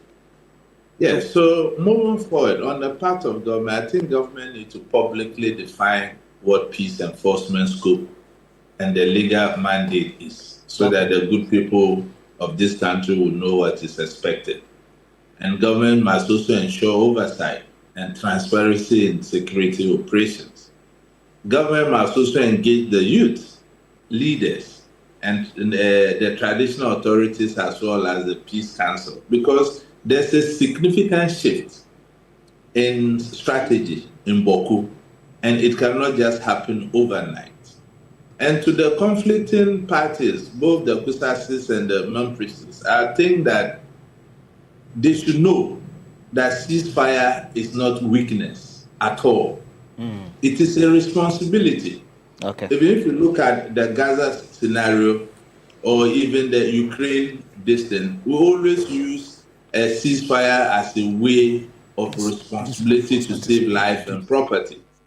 And to we in the civil society and the media, I want to play that we need to prioritize factual reporting over sensationalism. Okay. And to some extent, we need to monitor and document rights violation in this area. And this brings to the core how successive government over the period has failed to build the capacity of peace builders. If you look at this country, it is something government need to look at. If you look at the life of Emmanuel Bombande and Kwesieni, Professor, they have done it on their own. It's only our generation we have also taken it out. Okay. And some of us are in this because we were victim of similar chieftaincy crisis. I was a victim of the Kunkumba and Lumba war. Yeah, I remember very well. Interest in peace and conflict resolution. Exactly. Okay. So I think that in times like this, honestly, the soul of the nation is tested, and we cannot just merely respond with force. Or are we really daring to imagine and kind of implement some kind of peace in Bawku? So right, Bawku does not need more foot on the ground. We need more truth, more justice, and more trust. Okay. No, but you see, thank you. Like he himself pointed out from the beginning, the conflict has taken different phases. Yes. Can you imagine? Since pre-independence. Yes, exactly. Even now, I'm saying in different phases. Yes. Can you imagine? Since pre-independence. Yes, exactly. Even now, I'm saying that in recent at the fact that it is government's #1 responsibility to ensure peace. And so, depending on the intelligence available to His Excellency the President, he then decided that under the circumstance, we should move beyond, but to go into the question of enforcement. Because the peace there matters to him as the Commander-in-Chief. And so he had taken appropriate response. The response may not immediately be palatable for the people there, but it is something that ought to happen in order to ensure that the peace there does not deteriorate further. In fact, it is his obligation. In fact, that's his obligation. The oath of office that he took. That's what it is. Based on what the Constitution also Yes, imposes. yes, that's his obligation. All right, so how do we bring everybody to the table? I mean, we have now moved from defense to offense. Exactly. Yes, and. Okay. No, that's why I mentioned the PPP law. Sorry. I have two lawyers, so sometimes So now, how do we get everybody sitting on the table? Because now we're supposed to maintain calm, and then we subsequently get everybody to sit on the table for a truce. That's very important. Before I move on, let me say happy birthday to the Nkoswahin of my village, Nana Amunti. Nana Amuniti. Nti. Nana Amunti. Yeah. What's the name of your village? Ekutiasi. Oh, he's mentioned so many times. I've mentioned so many times. Some time ago, you even wrote it down. Ekutiasi. Let me write it again. This is my last time. It was for sure. You see. And also to extend warm greetings to my colleagues at University of Education, Winneba. We are having elections on the 5th of August, midterm elections. So all contestants, I wish you well. Ro, sir, this Kusasi issue, the Bawku conflict between the Mamprisis and the Kusasis, is a very difficult thing, for us as a country. I think that the historical antecedents and the present, happenings, doesn't, enforce the kind of description that Ghana has as a peaceful country. And so it is very important that, we find a lasting solution to it. I think that we all know, and as Lawyer Duji and Lawyer Danko have all said, it is very important that the government recognizes its authority and power dealing with the Bawku issue. But that notwithstanding, it is also important that we must equally understand that the solution to Bawku goes beyond the efforts of government, right? Because you realize that since this government took over, it has done everything possible, to manage the Bawku conflict, deploying, military presence at Bawku, for some time now. And again, it is also instructive to know that, the president himself had discussions with Otumfuo and had requested Otumfuo to lead, all negotiations, in an attempt to bring this conflict, to an end. But you realize that the complexity of the conflict, one is related to issues regarding forgiveness. Everything is about retaliation, right? So you will see that somebody feel that another group attacked me, had killed my people, had killed a friend, a family member, and so I also move on, to do it, no matter whatever effort that government, has put in place. And you see, this is where it becomes very dicey. I mean, when you have people who are not fighting or trying to defend their ethnic culture, but as it were, they are actually trying to, commit a crime, all right, then it is very, very, very difficult. Why would somebody, a group of people, descend to a secondary school, a senior high school campus, drag somebody from his dormitory, and then kill him? And we are talking about 15, maximum 17-year-old boy, who probably don't really have any stake in whatever is happening. I mean, the Bawku SHS guy who was killed, it's not a Mamprisi and it's not a Kusasi, but has been identified as what? A Musi boy. Now, what does that mean? It means probably that, look, these two ethnic groups, that is the Mamprisis and the Kusasis, are trying to draw other ethnic groups into this conflict. All right? If we know that this thing is centered around, the northeast? Yeah, northeast. Northeast. Upper right? East and Northeast. Upper East and Northeast. Yeah, Bawku is Upper East. Okay. So if this conflict is centered around this area, why would you move people down to Kumasi, the seat of Asantehene, to come and kill not just one person, not just a chief, but also another person, involved, right? And within a space of 1 week, we've killed 2 people in Ashanti region, in Kumasi precisely, And what does it mean? Is it not a disrespect to the government who has, mandated or is working closely with the Asantehene, to bring a solution to this problem? I mean, I feel that once the issue has crossed ethnic lines to crime, just as lawyer BG has admitted, okay, the issue of peace enforcement becomes very important. For me, look, I've had that long-held, perspective that the situation in Bawku should not be treated as a normal ethnic conflict, but should be treated as a crime. And people who are there with the intention to, kill people, take away innocent lives, should be dealt with.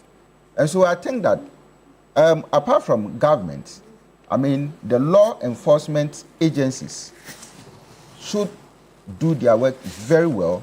The investigative, wing of the police service, the intelligence unit, of the National Investigative Bureau, NIB, and all other, security agencies should up their game and identify culprits in there, all right?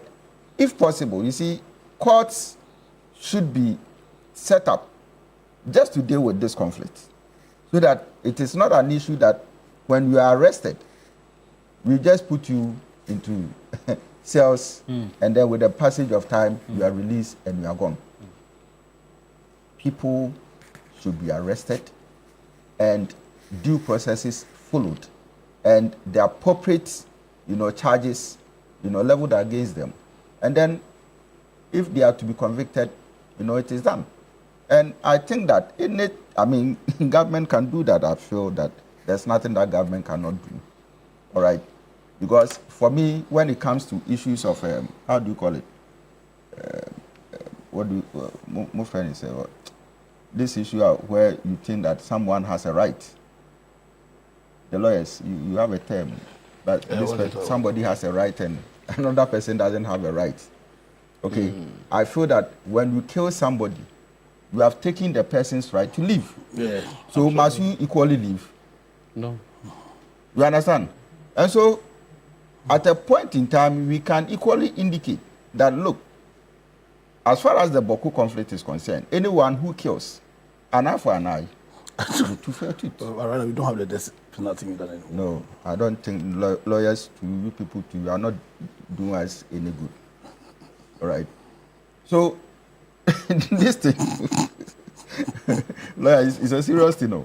Yeah. This thing, we need to look at it very well. Okay. I think that the chiefs, all the chiefs and traditional leaders up north, because the way things are moving, if you are not careful, gradually they will draw the Dagombas in, they will draw the Moses in, they will draw other, ethnic groups in. And when it gets to that level, no matter the army of soldiers we have, you understand? Yeah. And if you are not careful to, these terrorists can also take that advantage and then destroy our beautiful country. So I think that all the chiefs in there should understand. I mean, Ghana Statistical Service have also indicated that, look, the northern regions are among the core poor regions in this country. And over the years, it is not just a matter of the fact that there is no job, but you see, if you are fighting among yourselves and you are killing people, which entrepreneur or an investor do you think will move money's capital in there to set up a factory for you?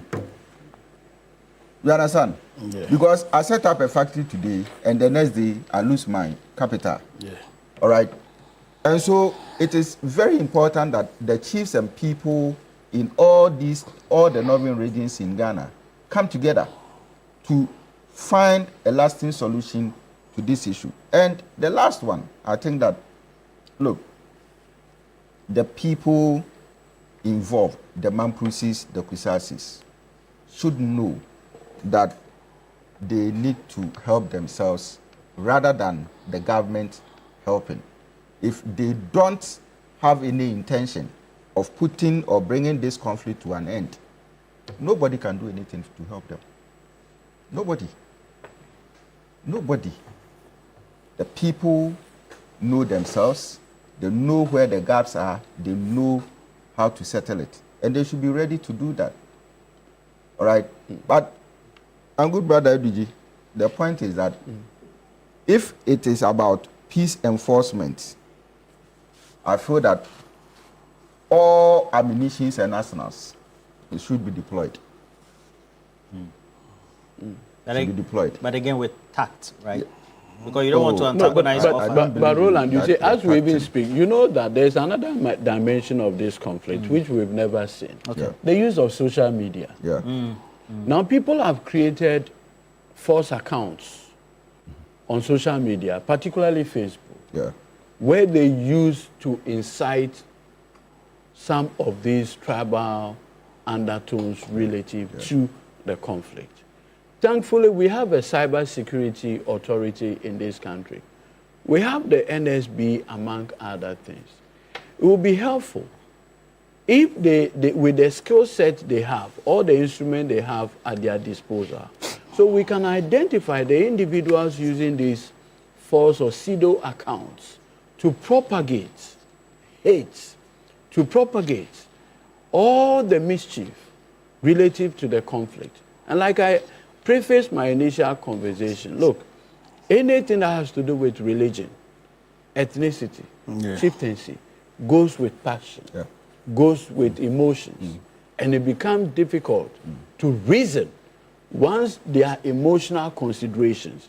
So I will plead that it should be a holistic approach to security and law enforcement, so that it wouldn't be only the guns, the armored vehicles, among other things, but also the sophisticated end of the conflict now, the use of social media in sowing seeds of discord, hate among brothers and sisters within the Bawku and Walewale, Narelulu, Gambaga enclave. Because we want to speak to one of the legal representatives of the Kusai area, and then also get to Lawyer Maxwell Zugran will be joining us very soon. We'll get some insight into I was thinking that maybe because of how esteemed your platform is, we will not do a merit review of the respective cases relative to the two tribes. Okay. So we should stand this down. I think we should, with the greatest respect, stand it down. Because you see, the very moment you bring the lawyers, they would want to advance their respective case by way of marriage. That, I believe, is what Otumfo's mediation team is meant to resolve. Because some of the matters are extremely thorny. They are extremely, sensitive. And so if you don't know and you posture unnecessarily, the danger is that we may be prejudging what King Solomon or Pemso Ababio is to help resolve. So I will plead with your production team that let's stand the lawyers down and let's allow Otumfo to deal with this. For the meantime, the security people should do their work. And I'm told that based on our sources, the committee being led, or the team being led by Otumfo, will issue a formal statement on the efforts so far, and then also making sure that they bring relative peace and calm to the current situation, so to speak. So we'll get more insight into this. But let's move into the matters of following the mid-year budget and the subsequent observations and reviews so far. If we have to look at key thematic areas which will be of utmost importance to the key stakeholders within the economy, whether it's the trade and commerce, that will be made up of the traders who tend to be involved in the basic export of commodities or raw materials, and then also from government on one side, but critically, the effort that has been made to make sure that there's relative stability of the cedi and the US dollar, which has seemed to have brought some relative calmness. What would be the main thematic themes by way of the messaging, and then also the things that ordinary Ghanaians need to look out for, that there will be sustainability? I think on this note, I want to borrow maybe the hallowed words of Dr. Mahmoud Bawumia. When in doubt, observe the exchange rate. Why is that important? It is important because with data over the period, there's clear evidence that whatever happens to the exchange rates, the impact is felt by everyone. And as we speak, be it micro or macro level, the exchange rate is a critical determinant. No wonder he postulated that when the fundamental, what will expose you? The exchange rate. Today, what you cannot take away from the President John Dramani Mahama administration is the relative stability in the exchange rate. What this stability had ensured is the ability of business people to plan properly. Planning is key. The predictability and certainty associated with the stability in the city is what is creating the current domino effect in the economy, where at least, if not for anything, we have seen a stable currency in the past 4 months, or let me even say 6 months. Look, and I say this with all humility, the work done by the Honorable Atoforsen, Dr. Johnson Esiama, my own brother Sami Jemfi of the Gold Board, it is not something you can wish away. That intervention from Gold Board is what today had created this stability that we are seeing. But the Gold Board just didn't happen. It has to take men to sit down to craft that innovation. And I've said, the MPP had the opportunity. They went for gold for oil. What it has become, I don't want to have that discussion. But I can tell you that by reason solely of the intervention between Bank of Ghana, the Gold Board, Ministry of Finance, this tripartite, intervention is what we are seeing today, both at the pump, and I've challenged a friend who is MPP, that do you want us to buy diesel and petrol at the price MPP left? He said no. So I said, why? He said, well, the price now is better, even with the 1 cedi, compared to what it was before President Mahama came. So I then asked them, would it be fair for you to boldly say that by reason of President Mahama's intervention, things have become better? He said, well, that's politics. We'll talk about it later. But I strongly believe that if we can get to the point where nothing precludes us from saying that, oh, you have done well, there's nothing wrong.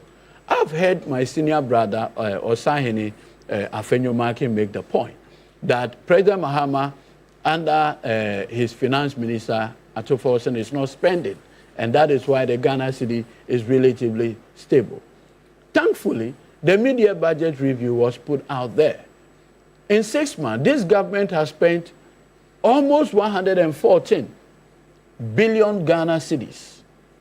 So how can somebody say that President Mahama is not spending? It does not make sense. Perhaps it's relative to issues of procurement where we've had consignment. You see, when I hear the point being made that government is not spending, like you say, because of lack of procurement, I disagree. What are we procuring? What we should not confuse the two is the unbridled expenditure. Expenditure that is not budgeted for. Look, I was going through the budget statement, and if you look item by item, what this government has spent so far, so far, the John Dramani Mahama administration, having done 114 billion of expenditure, and this is the item, we've done $700 million to defray Eurobond debts. That's record. We have done 10 billion Ghana cedis to domestic bond holders. Remember how they aged for the first time in the political history, not even the Achamponic time, did we get to the point where the aged persons who saved their own money have had to, converge at the Ministry of Finance to demand for their own money. It's never happened. First time in our political history. President Mahama, under his word, we've done 10 billion Ghana cedi payment to domestic bond holders, 2.9 billion to District Assembly Common Fund. Record time. We have done 9.1 billion to the energy sector. That's what we are seeing the stability now. We have also done 5 billion of arrears have been paid. We have done 2.9 billion to the Ghana Education Trust Fund, GET Fund, 2.9 billion. We have done 1 billion Ghana cedi for free secondary education. That is why today you do not have kids complaining all over the various secondary schools. Is it not curious? You mean in relation to food issues and... Among others. Is it not curious that our friends in the MPP told the good people of Ghana that President Mahama was going to cancel the free SHS? It had been 6 months. Where is the cancellation? I don't recall the last time I heard any MPP person say review means cancellation in the past record time. It's not happened. We've done 2.7 billion to the National Health Insurance Scheme. That has been paid. Record time in 6 months. We have done 1.4 billion. That's claim payments alone. We have done 252 million for vaccines and essential medicine. 72 million Ghana cedis for capitation grants. 477 million Ghana cedis to LEAP beneficiaries. Can you imagine another thing? 895 million for school feeding. Look, you may not like the Mahama administration, but these are record expenditure. So someone will say they are just statutory funds. So when you say statutory, were they not in arrears? Well, very also. In 2022, whereas national health insurance payments are statutory in nature, okay, we have generated almost 2 billion Ghana cedis in national health insurance from the levy. The finance minister at that time, Mr. Kenoforiasa, gave released zero to national health insurance. Was it not statutory? It was. How have we been able to do it? Ato Forsin says, let's attach prudence to government expenditure. I've heard people say that nothing had happened to this economy and that we are just enjoying the fruits of the seed sown by the Akufo-Addo administration. What fruit exactly is it? And one of the things that you cannot take away from the current managers of the economy is that I have always said this. When your finance minister has a personal interest in the economy itself, it creates a problem for the economy. And that is what we witnessed. And here you're referring to? Mr. Kenoforiata. His personal interest both in insurance and finance did not help the economy. Because decisions that he has to take that will promote the growth of the economy, he was looking at it inwardly. Why do I say so? Do you know that it had been 6 months under President Mahama and we've not gone for Eurobond?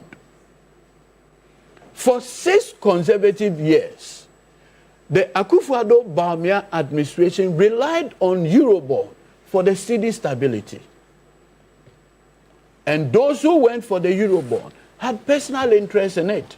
Today, the cedi is stable and we've not gone for $1 Eurobond. You are a scholar.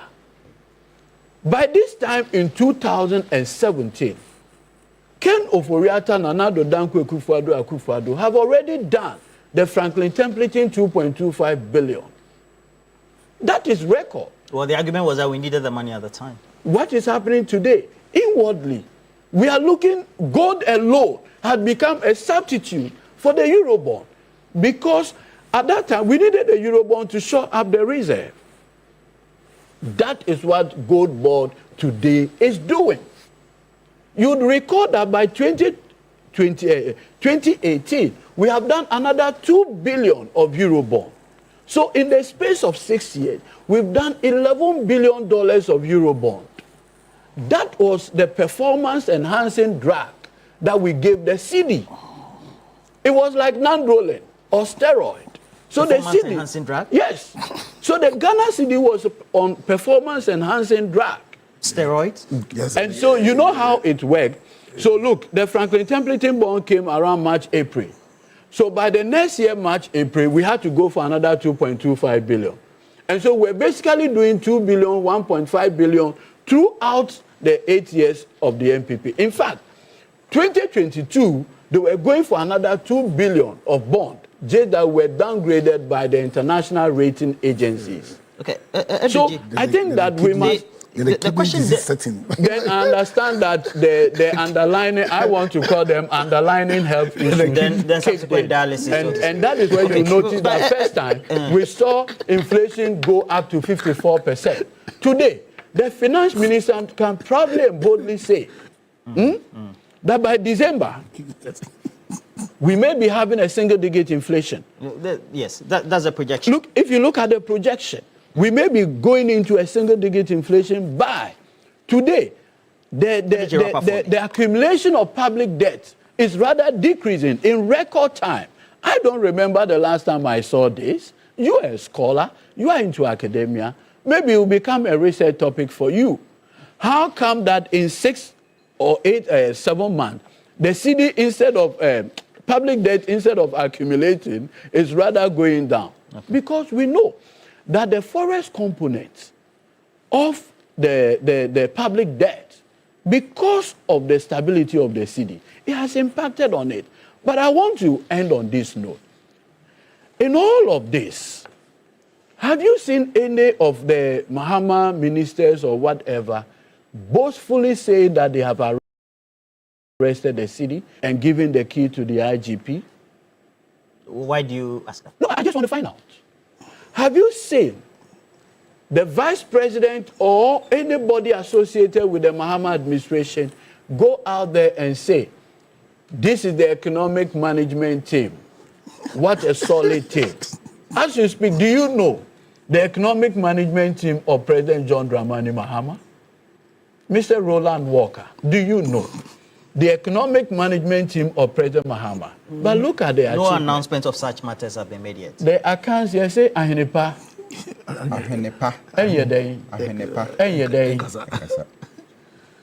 But you said Ahenepa. Oh, now me just said Ahenepa. Ahenepa. I hope you know that name.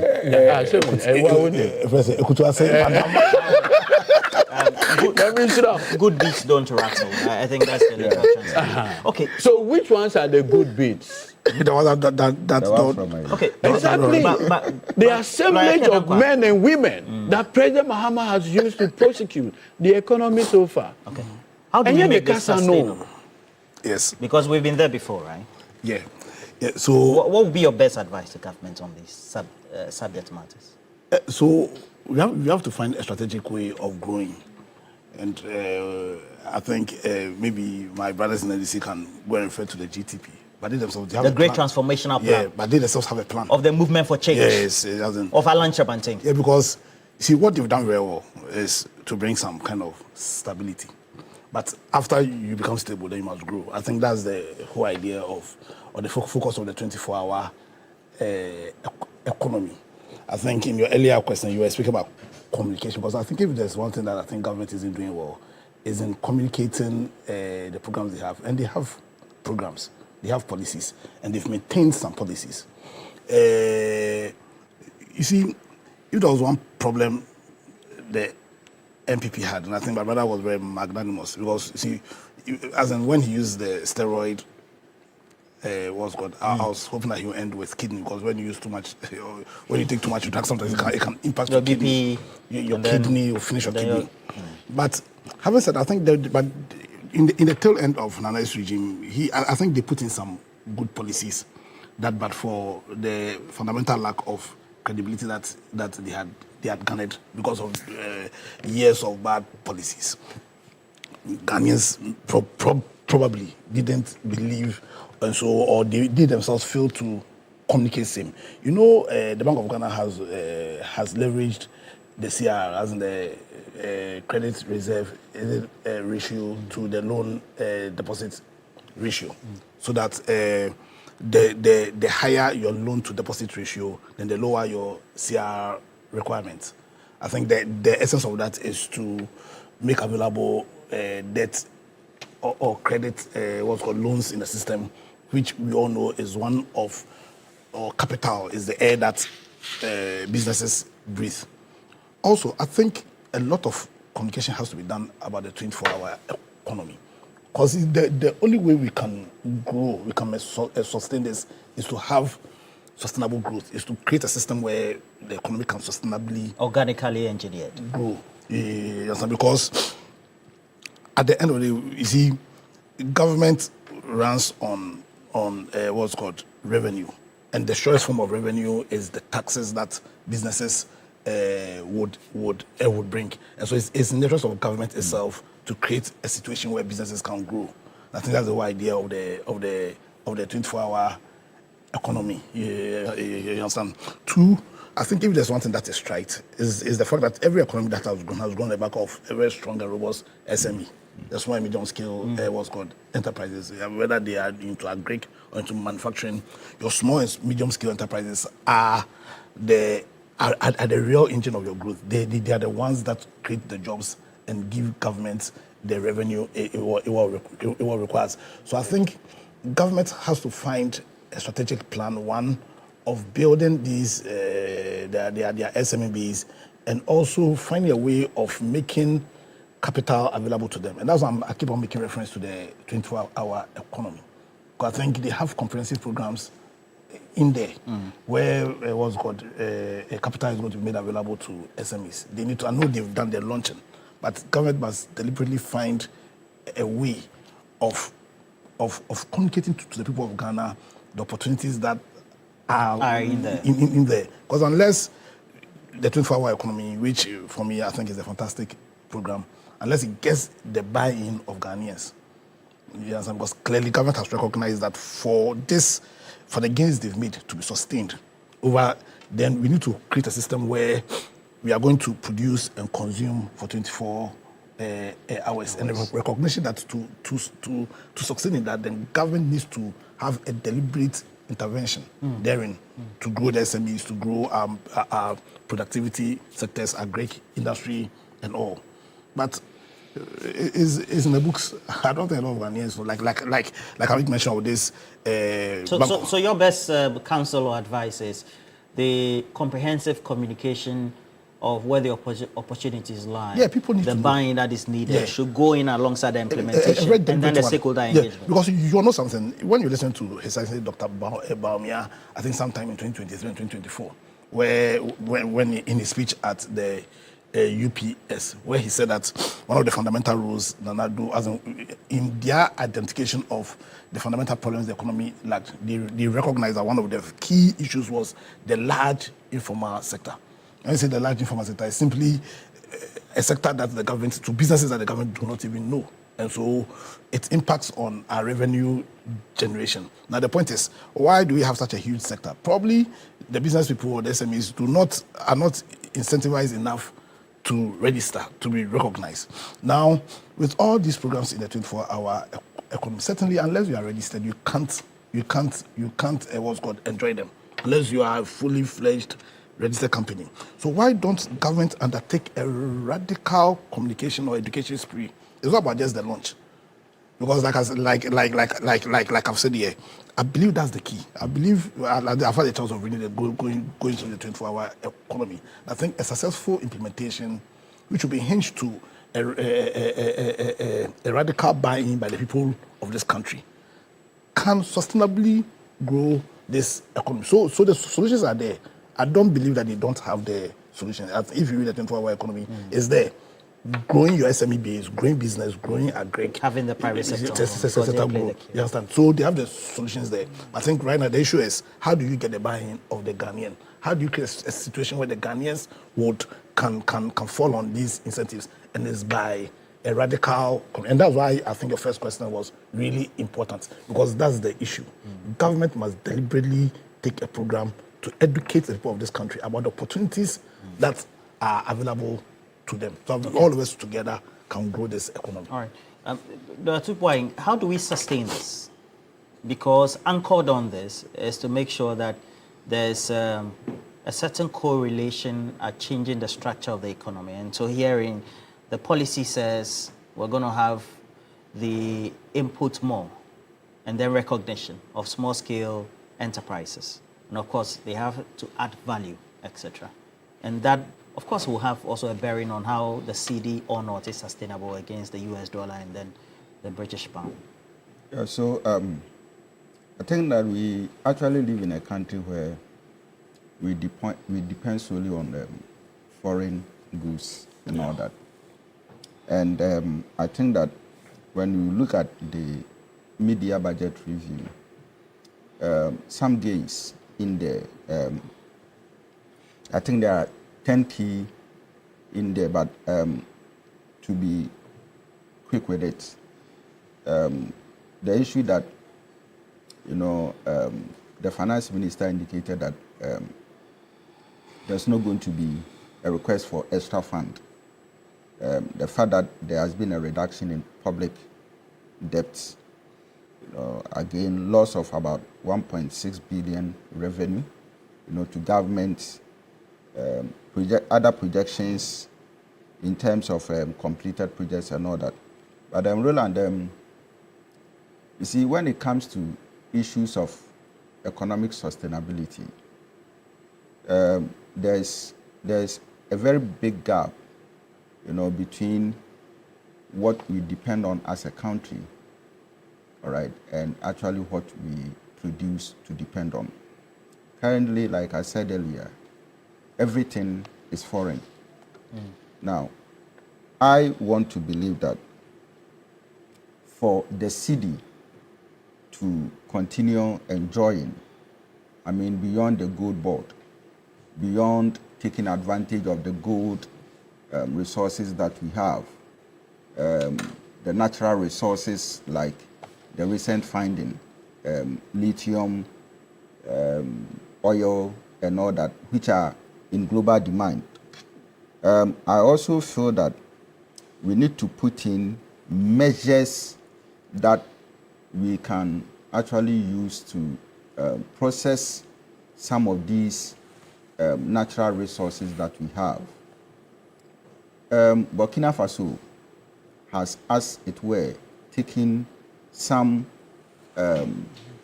difficult, measures to deal with the resources that they have, process them, and bring value to it, domestically. Nigeria, at a point in time, talks about consumption of local rice and cassava, and all that. And you see, if we are able to identify the resources that we have, and then we take measures to add value to them, what it means is that we would now stimulate global demand as a country. And once we are able to stimulate global demand, what it means is that the Chinese, the Americans, the Germans, and other European and Asian countries will look up to Ghana, and then they will be buying our products. So what it means is that we may be controlling, our the differentials between the dollar and the cedi. We may have control over it, okay? And so if the dollar is able to depreciate and the cedi is able to gain strength, it will be very sustainable once we have these foundations laid.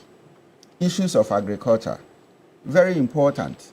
We cannot afford to be importing carrots, importing kontomire, importing tomatoes, onions. When we have one of the best lands in Africa, and we are not making use of it. All right. So I think that, yes, agriculture is very important. But you see, the disincentive to agriculture and the fact that we are not seeing so many youth until recent times moving into agriculture has to do with the fact that people believe that it is punishment and it does not pay. You cannot make a living out of agriculture. So that is where I agree with lawyer Dankwa, when he says that, communication should go down there. All right. But you see, another key thing has to do with rural entrepreneurship. Yeah. Rural entrepreneurship. About 60 to 70% of poor people in Ghana live in rural areas. And so it will be very important that we go beyond the 24-hour economy, which is industry-based, okay, to rural cottage industries. I think it's also part of the 24-hour, small scale. Yeah. Okay. So it's not necessarily heavily dependent on heavy industrial growth. Yeah. So, lawyer was talking about SMEs. Yeah. Yes, SMEs are bigger. Yeah, huge. Okay, yes, they are huge. And you see, when we talk about rural cottage industry, these are more or less family-based industry, very small.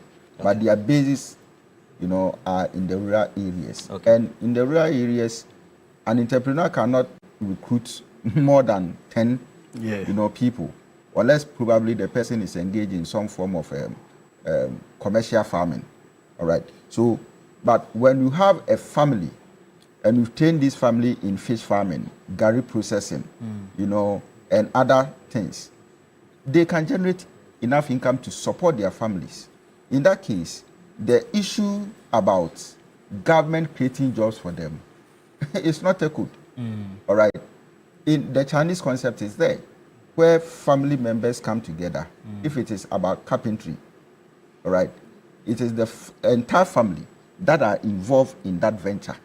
So somebody completes university with a degree, and the person is working for the family. All right. So we can replicate some of these examples in there. Roland, let me also add this before I end. Yeah. I am very much particular and in support about governments, being able to institute measures for sound economic prudence and policy. Very important, because you see, when you look at even the amount of money that governments over the years lose in terms of their inability, to manage the economy and then make some reserves as a result of, government spendings and all that. It is something that we cannot continue. And so for me, I believe that if this government is putting in sound policies, to ensure prudence, all right, I think it's very important. But for sustainability purposes, they don't go overboard. Because once you go overboard, you ruin everything that you have built. That you've achieved. All right, that would ensure that we have the city still stable against the US dollar, because sustenance is very critical. Very important. Great contributions from all three of you, as well as Emmanuel Kuti, who will join us for the conversation on the Bawku conflict. I have this one from Neodega Tukwekwe, who says, well, the government is resetting Ghana. Stable economy so far due to fiscal discipline, which is very important, and good active policies being initiated. Majority of Ghanaians look very much relaxed and happy. What needs to be done is to make sure that this is continued even to the election year, because when they start early, then all will be aggregated. I have this one from the Deputy Minister of Education watching us currently, Dr. Clement Park, also Member of Parliament for Busa South. He says that everything is in place, funding made available even for the practical sessions, which are the time we're in arrears from WAEC, etc., for WASI to commence. And you can see that everything so far being instituted by the Minister of Education, as well as all his assigns, including me as deputy, is ongoing. And then he also says, including the education sector, in just 6 months, being historic, capitation paid to date, training allowances paid, WAEC no longer crying for funds, free SHS students, feeding challenges. Again, already reiterated by Eduji right here.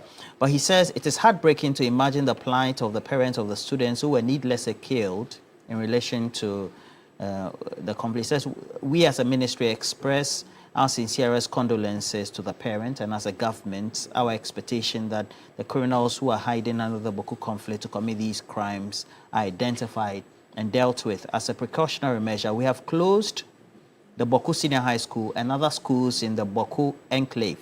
We have also closed Nalirugu Senior High School and also closed other schools in the area, pending the outcome of an urgent meeting, which currently is ongoing.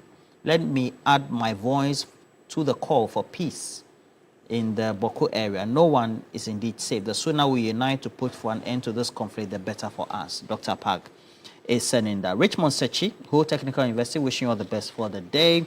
And then we have more comments coming in. This one is coming from Alhaji Hamza. Roland, I think it is time we all come together to help Otumfo as well in complementing his efforts to bring a lasting peace in Bawku. The good people of Bawku need peace and development.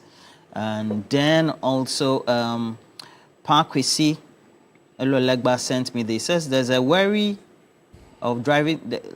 let's be wary of driving through the Awudome Cemetery and its environs during the night. Armed robbers are mounting barriers as if they are the police. Make sure you report on it. Okay, so we'll report on it as well.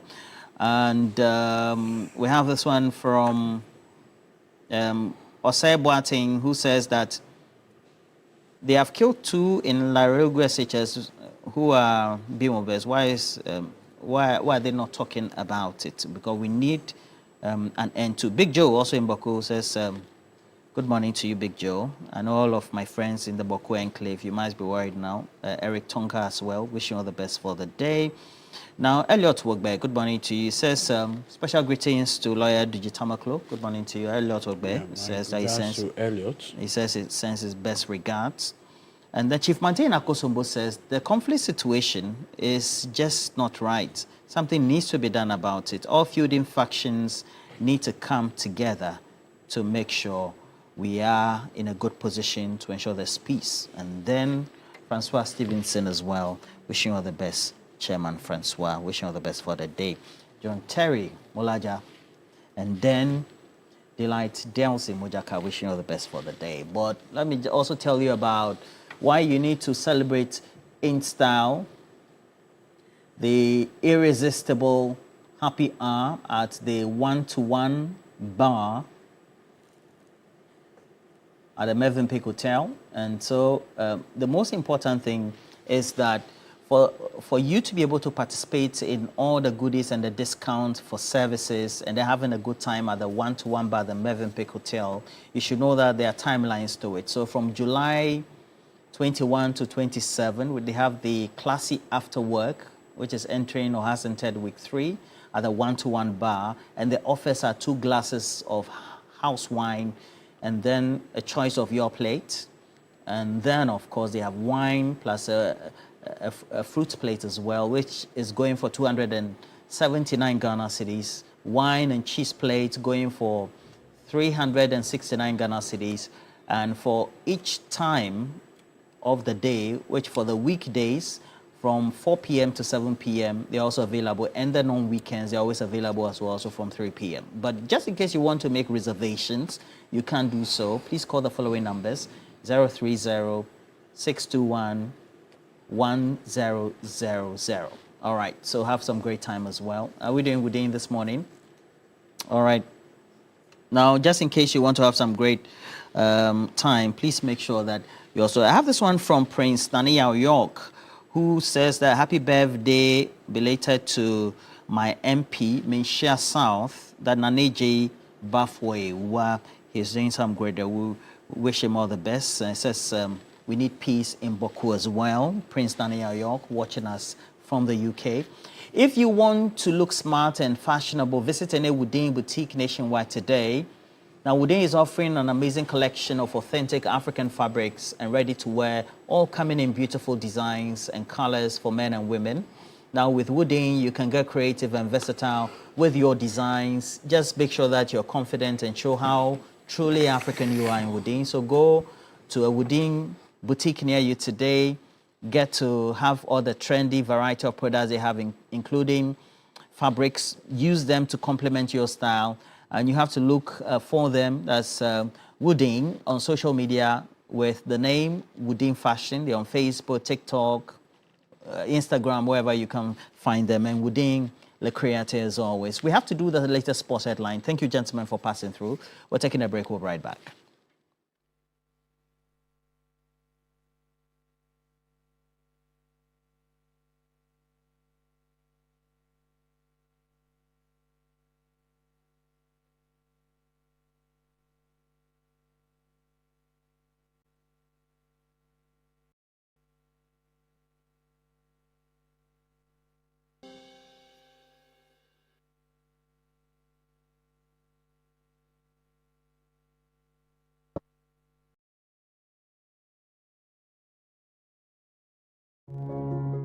Every day, people have money emergencies. Ma, I need my school fees emergency. Mommy, chop money emergency. Emergency. Catch it. And the rent emergency. Now, there's a new emergency number in town. More money challenge.